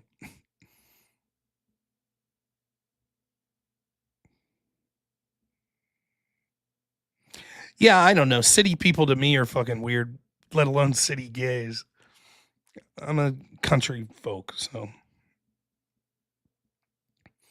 Anyways, so that's my shtick on the Assassin's Creed. I think sometimes people do go too far with this shit, you know. Has anyone watched the Buzz Lightyear movie? everyone told me, don't let your kids see that shit. It's like LGBT. Now, there was a lot of stereotypical, oh, Buzz Lightyear's sort of the woman on the cruise, better than him at everything, like Mary Sue type shit. But there was a lesbian kiss in the movie. It was like 1/10 of a second. And it's like, yeah, I guess it's like a peck on the cheek. And it's like, yeah, I don't like this shit shoehorned in either. Tim Allen wasn't in the movie, which is funny in its own right.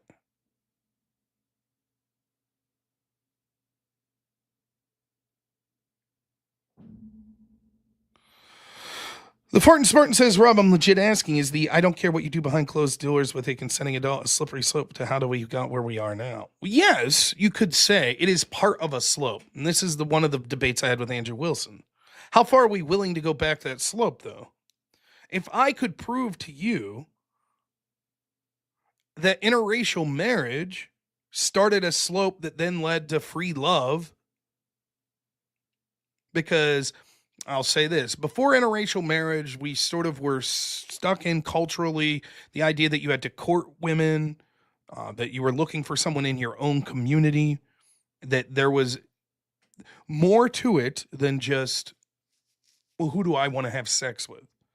It was, you were making a decision for your family, for your society. An interracial marriage, which you might say would be fine, no problem. Who cares if one happens to be white and one happens to be black? But it led down the path of, oh, I don't have to follow the old school norms. We could break that tradition. And then the next step was the free love movement. We don't have to date like that. And then after the free love movement came, okay, homosexual sex being allowed. And then after that, it was, why not gay marriage? And now where we're at today with trans ideology in schools. If I could draw the slippery slope back that far, would you ban interracial marriage? Andrew Wilson says yes, if I'm able to prove that.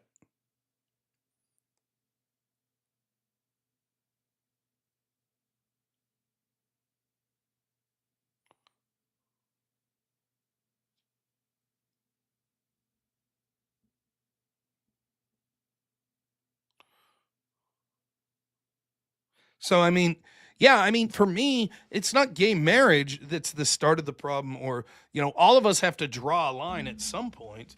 I don't think you could just say, well, if we could prove any type of thing, has the potential to lead to the trans ideology of children, then we ban it. We make it illegal. Average debate shorter with the casual racism here. Anyways, well,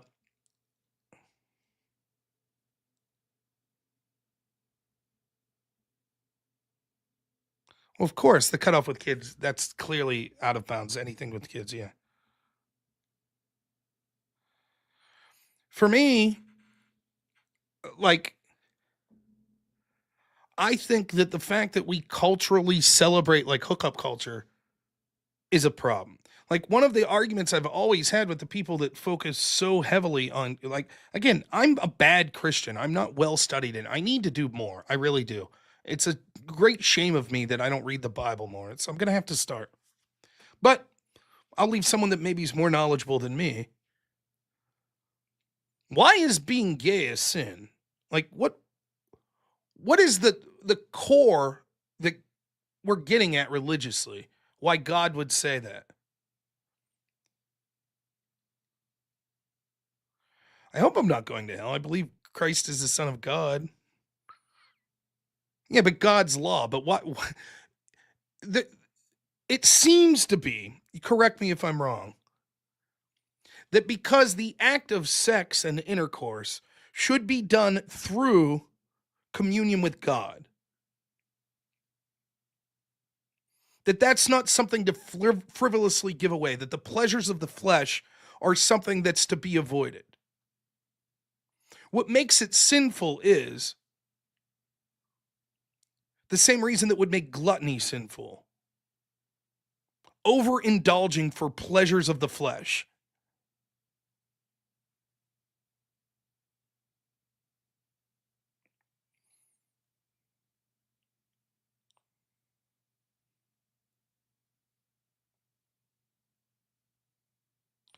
I don't think that God was saying all men must procreate. I think that it's not just procreation, right? Because it is not, it's also sinful to have premarital sex. It's sinful to be an adulterer. Now, clearly, we cannot know God's thought process and rationale. Yeah, Jesus didn't have children.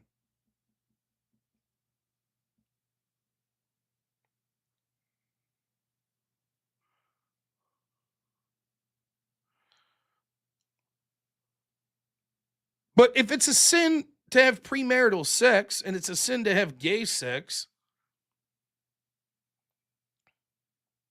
yeah, they degrade society. Both of them degrade society. Okay. But no one's talking about outlawing premarital sex.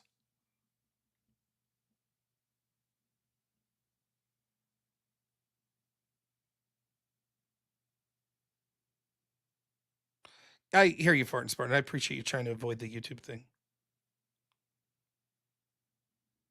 Captain Phoenix, I would do it, but I'm going to be wrapping up soon. I got like 12 more minutes. So if it's not going to be a short, tomorrow I'll be taking call-ins though, if you want to call in around 7 p.m.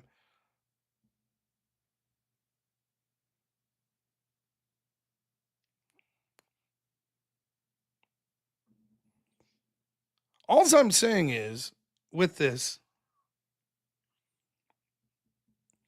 for me, it's always been about if you're having sex outside the scope of marriage, I think you're sinning. John Kell says, stay away from this stuff. I would study more into your Christianity if I was you. Probably right, but that's why I'm asking questions.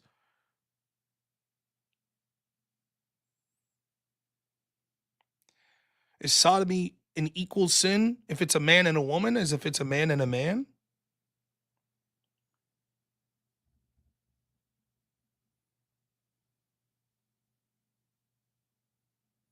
Smoke Slick Go. I have no.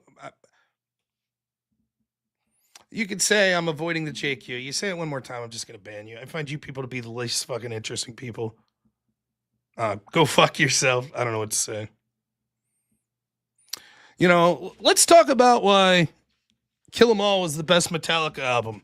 Smokes, let's go. Oh, of course Metallica, because you're avoiding the JQ. Anyways, did you guys like the first Dragon Age game? Oh, Dragon Age, because you're avoiding the JQ. JQ, that's all it is. It's avoiding the JQ. Why Christianity and not any other religion? What do you mean? Because Christianity's right. Are you asking me why I'm a Christian? Because it's correct.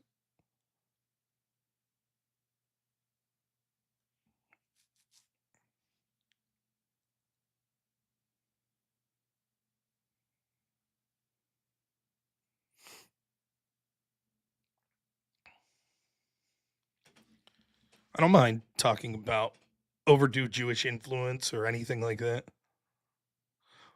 Because I've seen it be correct. I've seen Christianity be correct. Econo Boy, what percentage of Trump supporters are garbage, Econo Boy?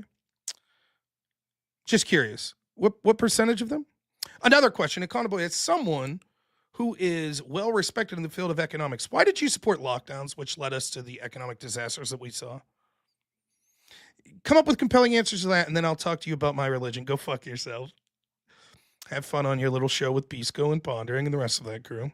By the way, how's your boy Pisco, or how's your boy Pondering doing?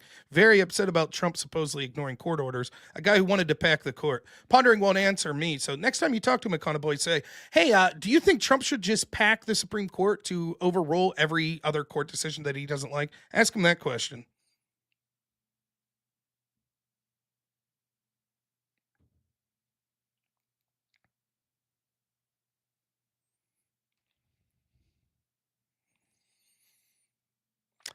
I don't particularly like to talk about religion all that much on this show, but it's funny when I'm talking about a religion in a way that's sort of like, hey, I think sometimes people on the right could push back too far, where it's like, you know, anything that's remotely has that you could make a choice to be a gay character in this Assassin's Creed game. Oh my God. I'm like, it's pushing a little further. Why are you Christian? Why did you choose Christianity? Says a convict. Go fuck yourself. Fuck you, Econo Boy. Lord of the Nerds, $5. Economy requires you have a degree in theology to be Christian. Don't you understand he runs around questioning the faith in Jews and Muslims like this? I'm sure he does.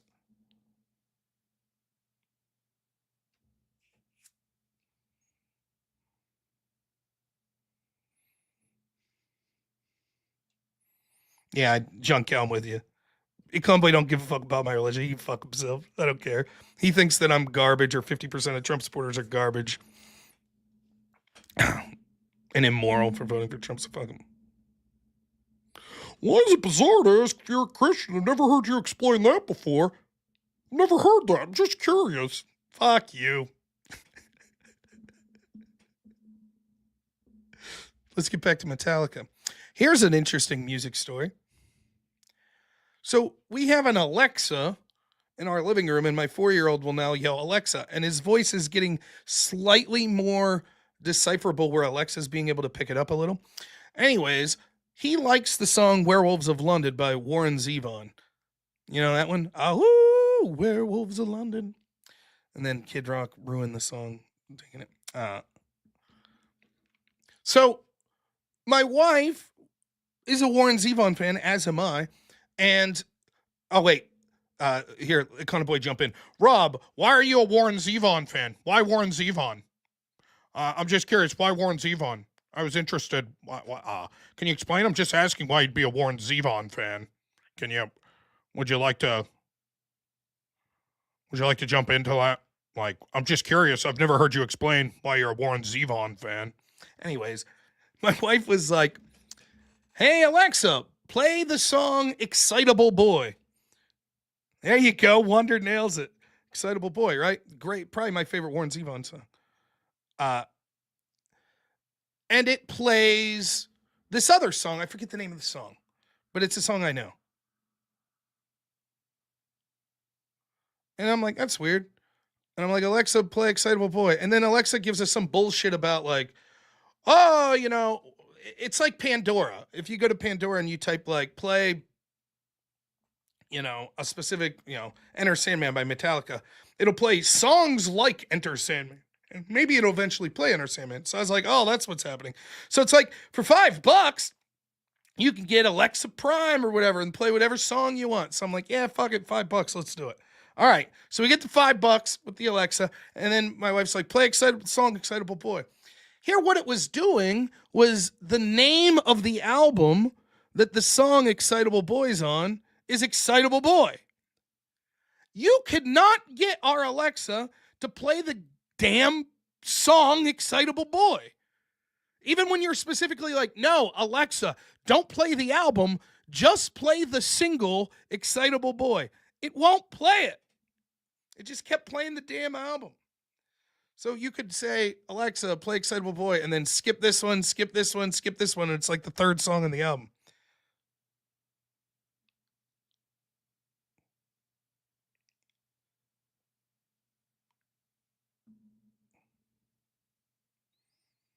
So there, that's the thing.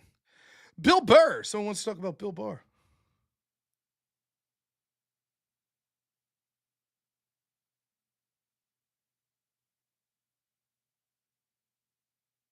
Yeah, John Kell. Here's the thing. Like, I have admitted many times when it comes to my Christianity that I'm ill-informed and I'm a bad Christian. I've admitted that many times. I don't have to explain why I'm a Christian to anyone, particularly some sack of shit lefty that was cool with the lawfare against Trump and thinks 50% of Trump supporters are garbage.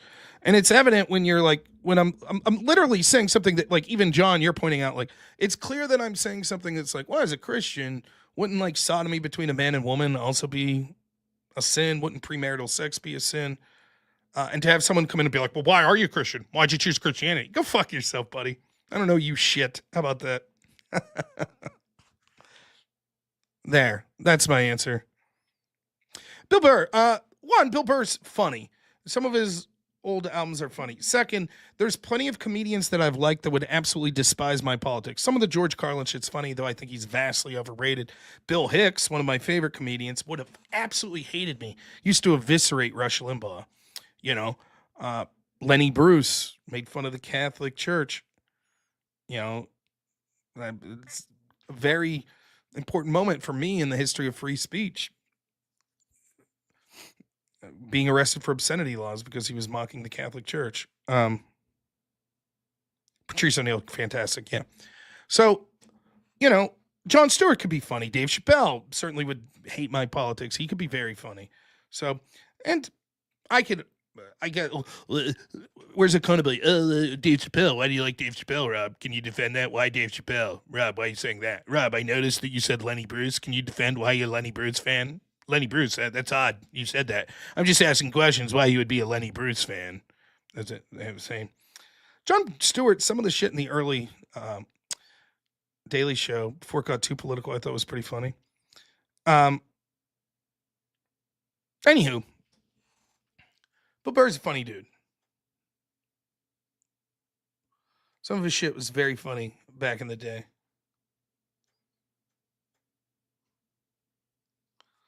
And, you know, I think Bill Burr probably has a lot to do with the people he's hanging out with. He got married to someone who hates Trump. And when you love someone, and I assume he does, I have no reason to expect that he doesn't, and they feel strongly about something, maybe it influences you.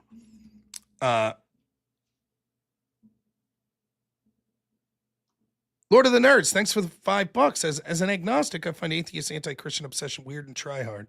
More annoying than any evangelist. I totally agree. Totally agree with that. You like Dave Chappelle? Source? Yeah.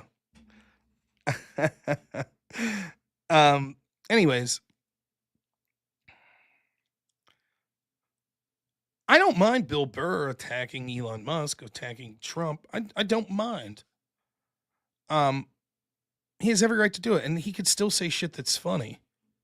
But it does seem that he's just a caricature of what he used to be. Right? He used to be like, oh, everyone I dislike's a Nazi. And when you're a comedian, a lot of what you're saying you could write off as, well, I'm just doing jokes, which is sort of true, but that's the sort of bullshit that Jon Stewart used to say. Remember when Jon Stewart attacked Tucker Carlson when he used to do Crossfire? And Tucker Carlson and him were arguing way back in the day, and Jon Stewart's like, you know, my show comes on after Crank Yankers. I'm not supposed to be a serious political person. But he was. He was very influential. Now there's people talking about him being the next candidate for the Democrats for president. And it was always like that. But then when you pointed out like how their opinions were dog shit and things, are like, yeah, I'm just telling jokes. Just telling jokes. I'm not a serious political guy. You know, that's the trap they ran behind. So like Bill Burr, for example, he comes out when it comes to the disastrous California fires and it's like, oh, fuck everyone. Like, you're some expert. You're fucking some expert. You're watching it. You fucking know. You know, they're doing a good job. They're doing a good job. It's like, okay. Then he's going to jump in about, oh, that fucking Doge cut's doing this and that and the other. It's like, oh, you're some expert? You fucking know? Fuck you.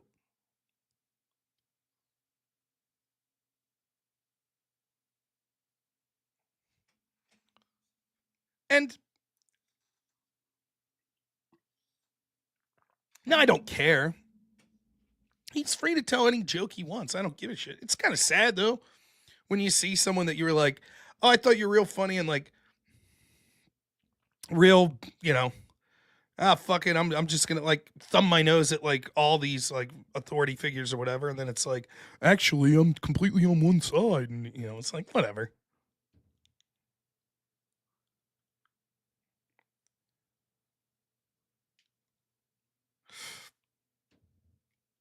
But I don't give a shit. It's just, if I saw Bill Burr stand up and I watched it and there were funny parts, but part of those were making fun of Trump, I wouldn't give a shit. I'd be like, okay, whatever. You know, I don't think Stephen Colbert's funny at all. But I remember like almost doing a spit take back in Trump's first term when he said that Trump's mouth was Putin's cock holster. I actually laughed at that. I was like, it's funny. It's funny. It's funny. I don't give a shit. It's very similar to what we were talking about with video games and shit. If it's good, I'll laugh. I'll laugh at people making fun of my ideology. I'll laugh at people making fun of my skin color, making fun of my appearance. The reason it's stupid is because all the entertainers do it in one direction. You make fun of white people. Can't make fun of Jews. Am I right? Smokes, let's go. There, did I give you one? Can't make fun of Jews. Can't make fun of blacks. You can make fun of straight people. You can make fun of Christians. Make fun of men. Make fun of Trump and his, but no one's doing it the other way. For years, that's the way it's been. And so it just gets lazy. Like South Park makes fun of right-wingers. They make fun of Trump. But they're actually trying their best to like lampoon everyone. So it's like, yeah, it's great. I don't give a shit.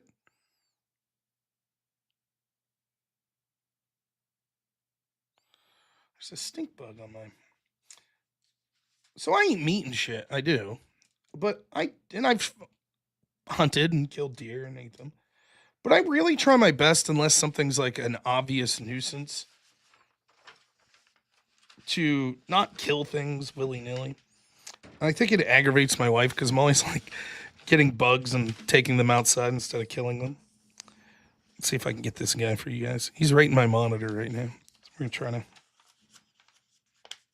see if we can, without bugging him too much, pun intended. Hey, buddy. Come on. Come on, bud. There.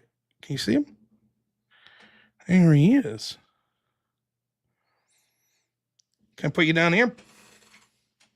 There you go. He'll climb back up by the end of the night.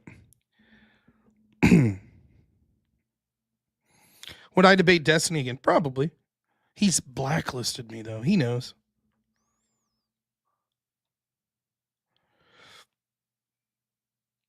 All right. We're over 2 hours. Anything else pressing anyone has? It's been a fun show. Tomorrow night, 7 o'clock, call-in show. Andrew Dice Clay. Yeah. Did you ever watch the movie Brain Smasher starring Andrew Dice Clay? I remember seeing that movie when I was like a teenager, and I didn't know who Andrew Dice... I knew Andrew Dice Clay. I'd heard him, but I didn't recognize that that was the same comedian that stars in that movie.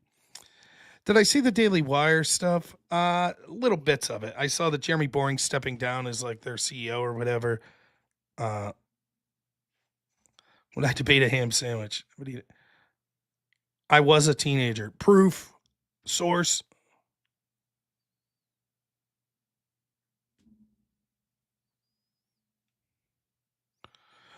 Smokes Let's Go goes, who killed JFK? What side are you taking on that? Myron would speak to you. Why don't you want to speak with him?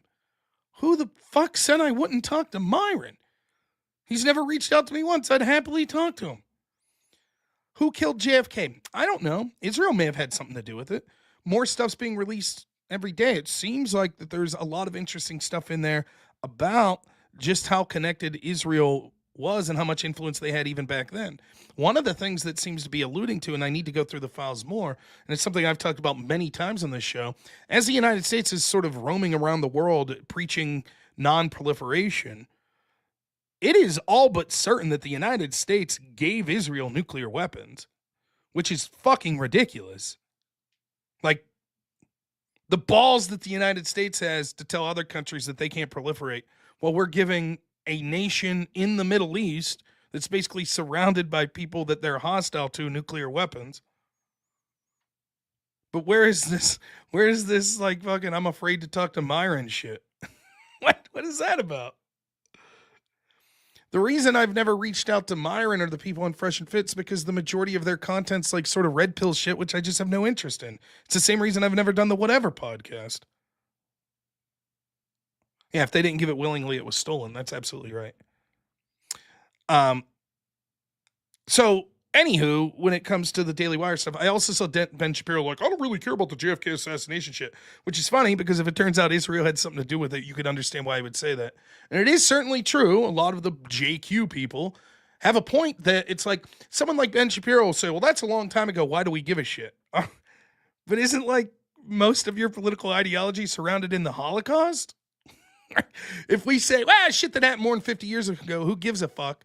Yeah, I'm sorry. I still give a shit if a hostile foreign country, or for that matter, a country that's supposedly one of our allies, or if our own intel agents killed the duly elected president of the United States. I'm still very interested in that. and why it has been covered up for 50-something years.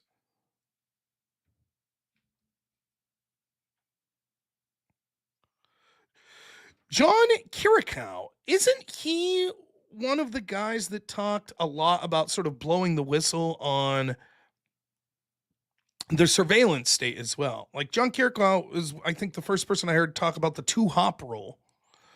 If you get a FISA warrant, you could spy on everyone. You spy on that warrant, the person in the warrant, and then everyone that person communicated to, but then also everyone they communicated to. Yeah, I would love to talk to John Kirikow, and he has interesting stuff to say about Israel. I didn't know. Thoughts on the Israel runs America crowd? I don't think it's as extensive as people say, but I think they certainly have a ton of influence.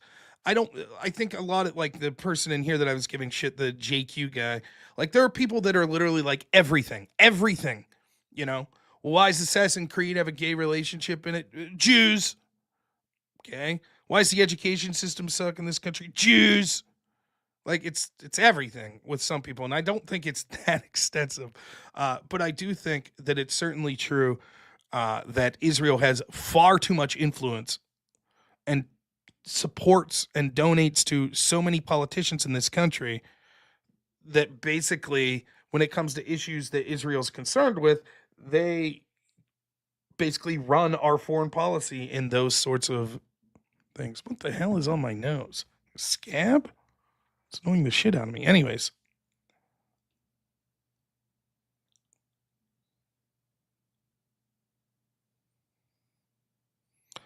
Yeah, I mean, I didn't know Myron talked to people about stuff. All I've seen is like Fresh and Fit, him talking to. I've seen him moderate debates with like Andrew Wilson and stuff, and then I've seen him like sort of bring on the OnlyFans chick crowd. I didn't know. I just make up straw men about Jews. Okay, cool.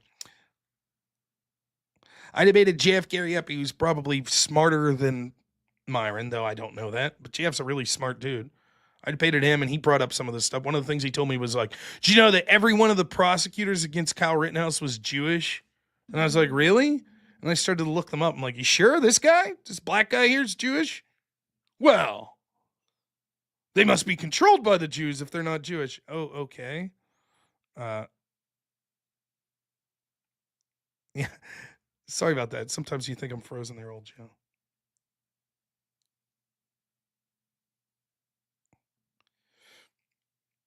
But yeah, sure, I'd talk to Myron. I don't give a shit. Smokes Like Go also said earlier, Jared Taylor would probably smoke you. He may. This guy's a smart fucker. Yeah, let's see. Chris goes, talk about the Jews nonstop. No, I don't think they were all Jewish, or at least JF was unable to prove that. Not to be too stereotypical, but by appearances, like seeing black folks and stuff, it didn't look like they were Jewish, but I suppose they could have been. Nah. Anyways, I wonder what I dislike talking about more: the JQ everything, the repeal of the 19th Amendment shit. That's always fun. The Econoboy, why are you a Christian? Okay. That's good stuff too. Have I ever debated that Dan guy that always hangs with Destiny? No, I've only interacted with him once, and that was on with this Darius guy about the allegations about Destiny, and he just basically didn't want to talk about it, so. I'm pushing people into Jewish conspiracies, but am I defending Jews? I don't think I am, but yeah, I'm probably pushing people. I talked to Pisco there like 3 weeks ago or so. Start being a race realist if you know you would lose the argument. No. I think that I think it's absurd that we can't talk about racial biological differences. I think that's fucking ridiculous. I really do. It would seem likely to me that there would be racial differences in things like IQ or other things, such as preferences in cultural things. For example, one particular race may be more biologically inclined to get into work with mechanical stuff, and another may be more interested in being into arts type stuff. And I find it absurd that we just say that you can't have those conversations or you're racist. I think that's fucking outrageous. Can you approach those conversations as a racist and use evidence that you're finding within them to further your racist agenda? Sure, but you could do that with all sorts of shit. You can. So I'm willing to listen to people talk about racial differences between IQ differences between races or all sorts of differences between races. I'm willing to listen to that. I'm not saying those people are right. I intentionally avoid those conversations because it's not very relevant to me. I'll explain why in a second. And because it's not my area of expertise. And it's easy to run afoul in those conversations in ways where you could jump to conclusions that could be very damaging. But I have no problem listening to two experts that want to hash out racial differences. I'm also acutely aware that it's the quickest way to get you banned on places like YouTube, which is another incentive for me to not do it. My disagreement, though, that I have with the white nationalist isn't their proclamation of problems that they see. I think they're right a lot of time. For example, it is undoubtable that we have demonized white men. The problem I have is with the solution. Therefore, a country only for white men or for white people. That's the problem I have.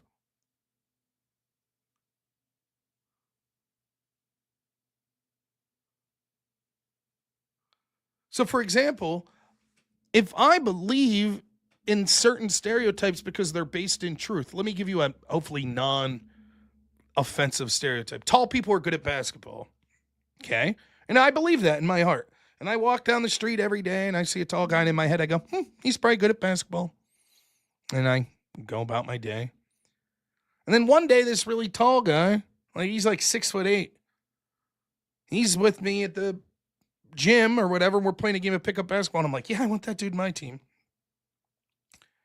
And he starts playing and he fucking sucks. Even though the stereotype is based in truth, I now have more specific evidence. And that evidence shows me this guy sucks. So why would I default to the stereotype once I have more specific evidence? And so if I had a rule in my head that said I will always pick the tallest guy for my basketball team, and every week we show up and that guy's the tallest guy, and I know he's dog shit, I'm going to say that rule is no longer of use to me. Similarly, I'm not saying this is true or correct. I don't know. I haven't looked into it. But if someone says, well, did you know this? Black people on average are more prone to aggressiveness. They have lower IQs. They're more likely to be rabid fucking lefties that are absolute dog shit and terrible and drug addicts and all this. And all that's true. I'm not saying it's true, but hypothetically that's true. And then my friend that's a black dude's like the best Christian I know. Very smart guy. Very conservative. Why would I say I want a country where this dude's not allowed to live next to me? Why wouldn't I say, you know what, I would like a country without these fuckheads that are like rabid lefties, blah, blah, blah, blah, blah, blah. And if it just so, like, it's, again, it's like they got the question of diversity backwards. Or it's sort of the same problem that the diversity is our strength crowd has.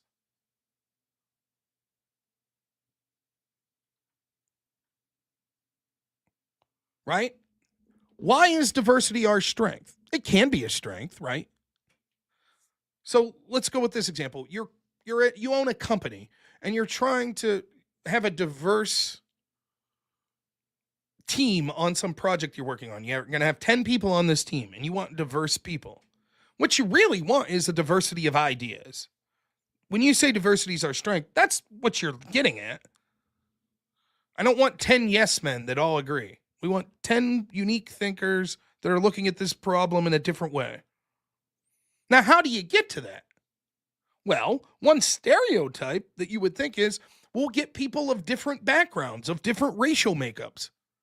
So if we have a inner city black that went to a historical black university, and then over here we have a rural white person that went to Harvard, and then we have an Asian, then we have a disabled lesbian, Muslim, whatever, fuck, right? Ah, look at the diversity. Wow, that's really diverse. And then you get in the room and they all parrot the same bullshit talking points. The stereotype of, oh, well, if we get different people of different racial backgrounds and different religions and different geographic locations, then they'll have diversity of thought. Well, no. Even if that stereotype would be true most of the time, in this specific incident, they're all thinking alike, then no, that diversity isn't there. And the other team could be 10 white dudes, but they all have vastly different ways they're looking at the project. Even though they're all white Christian men, that's diversity that could benefit you if that's what's needed for that project.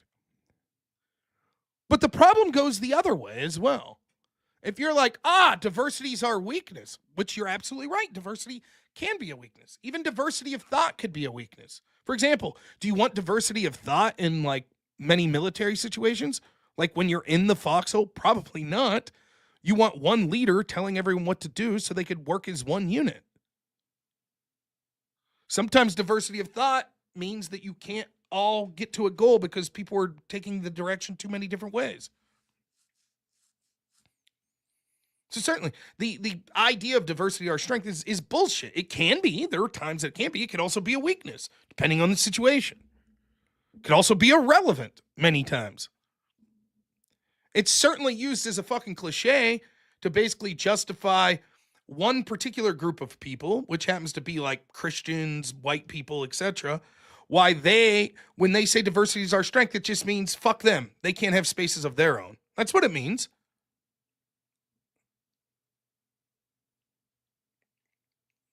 But the diversity is our weakness crowd. It's like, okay, maybe in general you're right.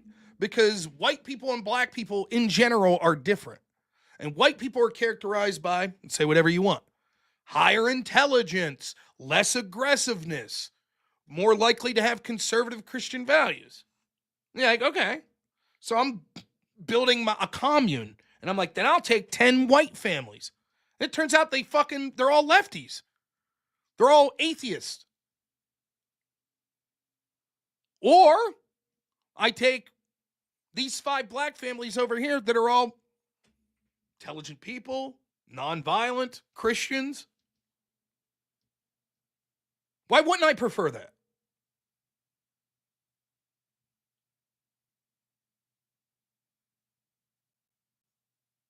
It's the same problem in the opposite direction of diversity is our weakness. So just because those 5 black families that you're talking about meet the criteria of what we're saying is things we want living around us, we should reject them because the stereotype is true on average. Those are just exceptions to the rule. But why wouldn't, now that I have more precise information about these individuals and they don't fall within that stereotype, why would I demand their removal? Similarly, the diversity is our strength crew. Okay, but now that we know that all these diverse cast of characters, skin color-wise, that you put together, all think exactly the same way, why wouldn't we use that information to realize this actually isn't diversity?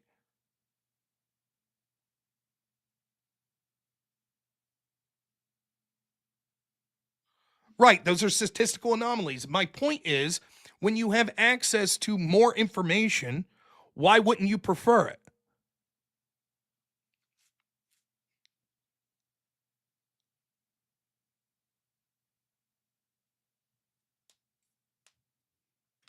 I don't disagree, Brimstone. We need to have sort of values. You have a lot of countries, the countries traditionally were formed around things like a religion or a racial makeup, an ethnicity. That's true. And if you're going to have a country that says we're not formulated around those things, like the United States, there have to be some sort of shared value system. That's absolutely true.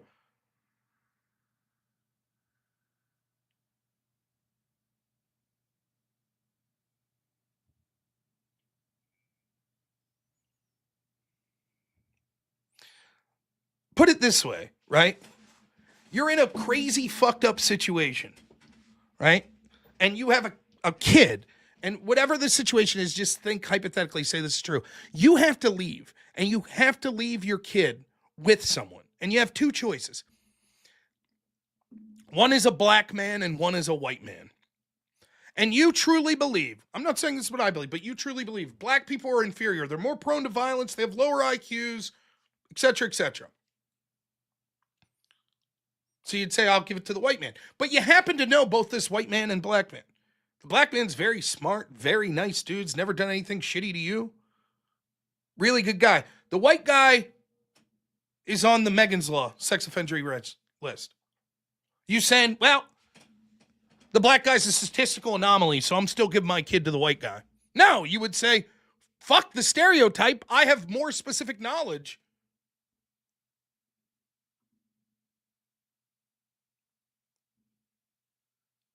That's my problem. So if you're like, well, the reason we want a whites-only country is because these are the values that we think whites have usually, and these are the values that we want to be around. But I could show you that there are specific whites that don't share those values. Why should they be allowed there? And then if I could show you there are blacks or Jews or Asians or any other race that do share those values, why should they be excluded? Why wouldn't I prefer the people of different skin color that share those values? The skin color just seems to be a way to stereotypically say, to show a, what's the word I'm looking for? Stereotype's not really the right word. To show a statistical probability that someone's more likely to have those values than not. But if I have access to the end information, I know these 50 people, do they share these values or not? Then the skin color seems to become irrelevant to me. Now, let me be clear. I'm not saying that I think black people who have lower IQ are inferior. I'm not saying that, or Jewish people, or any of that shit. But I'm saying if that's the argument, then why wouldn't you say, okay, we use that as a base point to say stereotypes exist for a reason, which they do. Stereotypes do exist for a reason. There's a reason we think tall people are good at basketball, because most tall people are better at basketball. It's a legitimate advantage to be tall in basketball.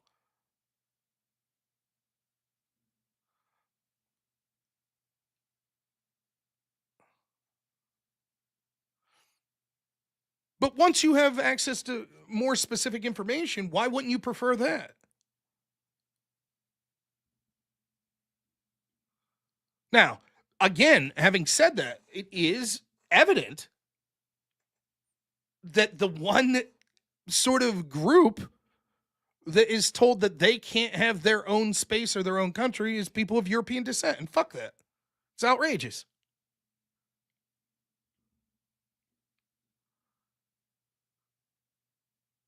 If Japan's for the Japanese and Israel's for the Jewish and Nigeria's for the Nigerians, why is the United States and all of Europe a melting pot? Fuck that. If it's okay for some groups, then it's okay for all groups. So I get that.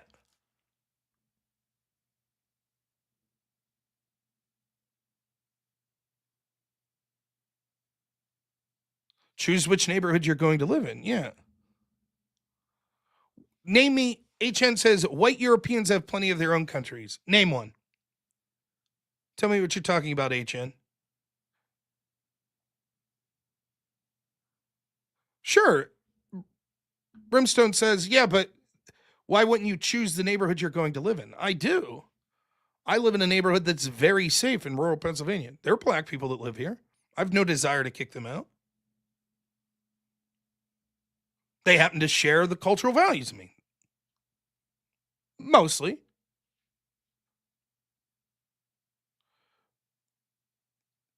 Germany, Czech Republic, Sweden, Denmark. How's the immigration there looking? How's that look? Let's take Germany.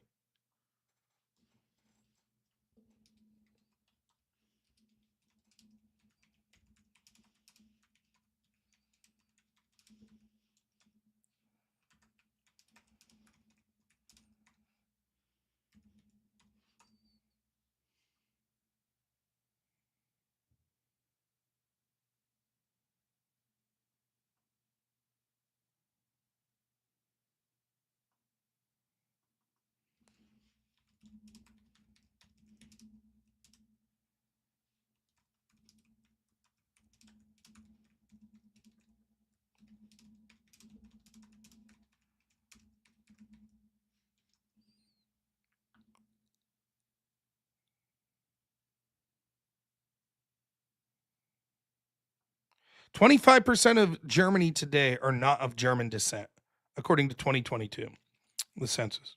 25%. That's a white country. That's a country for Germans.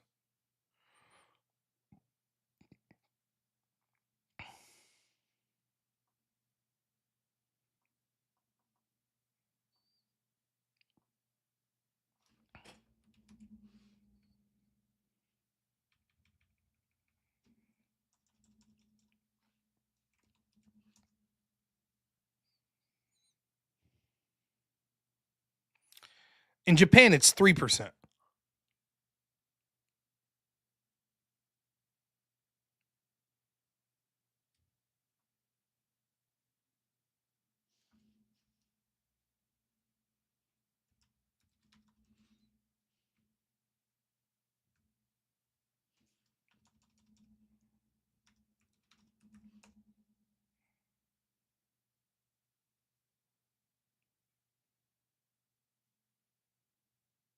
In Nigeria, it's 0.5%.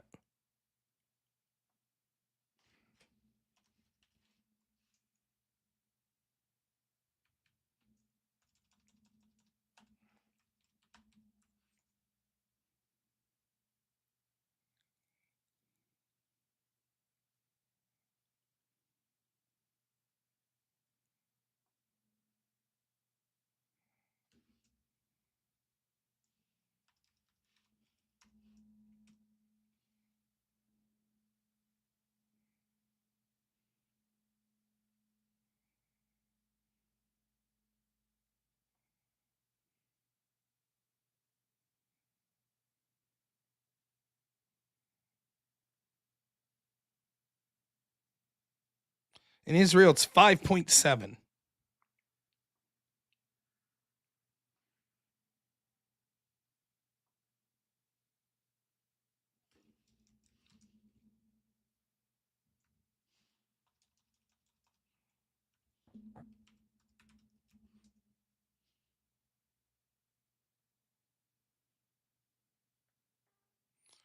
In Israel, or in the United States, the country is 38.4% of people that are not of European descent.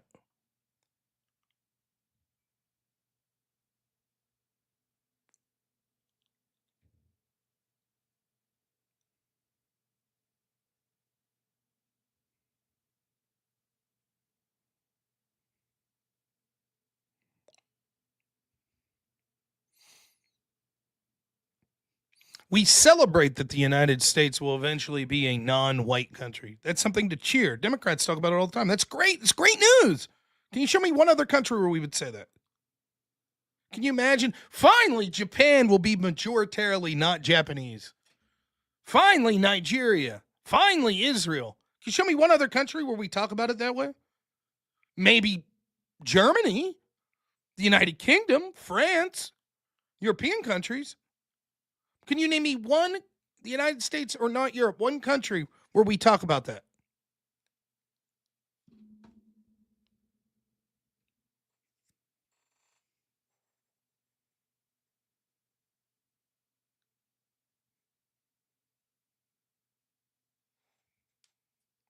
So I get what people are saying. Anyways, tomorrow night we'll be doing a call-in show around 7 p.m. Let me see here. 10.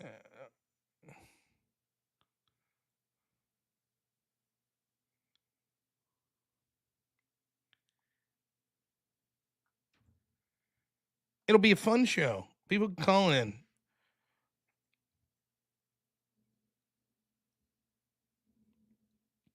By the way, this topic matters. You see Conor McGregor just talking about Ireland the other day. Same bullshit happening there.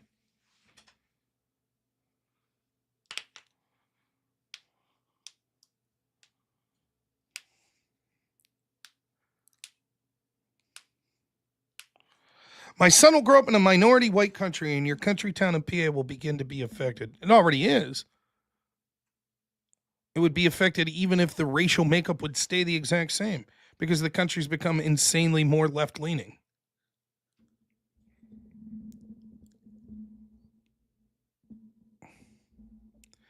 Anyways, I enjoyed the show tonight. Sorry it was a late show. We're at midnight, though. That's time for bed for this guy here on the East. I'm going to go downstairs. I hope my wife's still up. We've been watching. Does anyone else have this? Right. So sometimes we still have a 4-year-old. He sleeps in his own bed, but sometimes he'll come into bed with us. Right. But my wife and I, we always put like mindless bullshit on the TV when we're in bed to fall asleep to. So, it would be like Forensic Files. I love that shit. That sort of stuff. But because sometimes my son will just pop in, I try to have it not be like the murder mystery shit because it just seems like bad karma to have my son possibly come in and it's like, and anyways, the wife killed the husband with poison and then, decided to decapitate him and hide the body in the garden outfit. It's like, eh. So we have been watching well, let me put it that we've been watching a cooking show. I do not read Carl Jung. I don't. We've been watching a cooking show. What is everyone's favorite cooking show out there?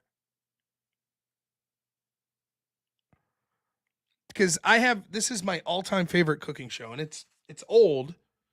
I don't think they started to make new episodes of it that wasn't as good, but it's an old show. It's my absolute favorite cooking show ever. When I say old, 2000, late 90s, 2000s. Gordon Ramsay, fine. I enjoy him. I watch Kitchen Nightmares and stuff, and Hell's Kitchen I've seen, but nope, not who I'm talking about. Carl Jung's Cookie Hour, yeah, no. Oh my God, Imaginarium nails it. That's it. That's the show. That's it, man. Good Eats is my favorite cooking show of all time. If you've never watched Good Eats, you're completely screwing up. By the way, Great British Baking Show, great show. Enjoy it thoroughly. But Good Eats is the all-time greatest cooking show. Alton Brown is amazing. His background is like crazy because he wasn't even like trained in a culinary show. He was like trained in like filmography and stuff. And so they're always doing interesting stuff with the camera work and the scenes and stuff. But it's basically like a science nerd cooking. So he'll explain to you like the chemical process of what's going on. And he's funny. He does it in like humorous way with humorous skits. So I don't know what channel it's on, Amazon Prime or something. But my wife, no unitask. I just figured that. My wife found Good Eats. And so every night we've fallen asleep. Chef Jean-Pierre on YouTube. I don't know him. True Patriot, great chef. I'll have to check that out. But man, you guys should really give Good Eats a chance if you've never seen it. I think you'll enjoy it. I enjoy it. It's good stuff, man. So that's my plan tonight. Probably go down and watch some Good Eats with the wife. And then, tomorrow is one of my absolute favorite days planned, which is nothing. No work. We'll stream at 7 o'clock, but it's going to be me, my wife, and my son. We don't have any plans. We'll make dinner together. I'm going to try to convince Hank to wake up early and make pancakes. That's the plan. But Good Eats is on Max and Hulu. It must be Hulu. Maybe it's Max that we're watching it on. Or maybe Hulu, but it's good stuff. Give Good Eats a chance. I thoroughly enjoy it. Like last night, I was learning how to make chicken stock, and he was explaining like collagen, breaking down into gelatin, the type of pot that you want to get, the surface area that you want the pot to have, how you could use tap water, you could use spring water, but don't use distilled water because the chemical process won't mix the flavors as well. This is fucking crazy. I think it's interesting as shit. It does. The problem is you do get hungry. That is true. And like, we'll watch all this cooking shit, and then we're always making my wife's a fantastic cook, by the way, but we always kind of make the same shit. So it's not like we watch Good Eats and we're like, oh, duck l'orange, let's try to make that. Like, that shit ain't happening, But the Ozempic helps with that. You're right. So that's the plan tonight. So thank you, everyone watching it. Thank you. Special shout out to Akana Boy for asking me about my religion. Go fuck yourself. Akana Boy's all right, I guess. But just the whole does everyone understand why I'm just like, go fuck yourself in that conversation? Like, I'm basically like, I'm a bad Christian, and I'm making sort of the point that's going to upset Christians in the chat, where I'm like, sometimes you could go overboard with this. I don't know. And yeah, it's a sin, but there's other things that are sin. And this dude comes in, it's like, why are you Christian? Why are you like, fuck you. I don't listen to that shit. Anyways, but thank you to everyone that donated as always. We're trying to grow the channel. I hope you appreciate what we're doing. We're going to start this debate show that's going to be coming on. Ben thinks I overreacted. Fuck you too, Ben. No, I'm just kidding. I have a history with the Conopoy, so I just don't give a shit. He thinks we're garbage and immoral because we voted for Trump. So I really don't give a shit what he thinks my religious preference is. Tomorrow, Colin's show around 7 p.m. We'll try it. Should be fun. And yeah, I think that's about it. But yeah, this debate show, we should be starting soon. Me and Black Elk are working on it. It won't be live. We will be asking members, the Norbiters, we will be asking you to send in clips to me or Black Elk, up to 20 minutes from any debate that you want us to review. And then I'll be reviewing it, hopefully 40 minutes to an hour to review it. And Black Elk will edit that then, and then he'll put that up as a nice packaged video. I think it could be fun. So now I can't guarantee that we'll get to every 20-minute video that people put out, but I think it'll be an interesting way to sort of, and it doesn't have to be, it could be like debates of people you've seen me debate. It could be debates that I was in. It could be, famous debates. It could be past presidential debates. Anything you guys want. So that's the plan. Thank you so much, everyone. It's been a great show tonight.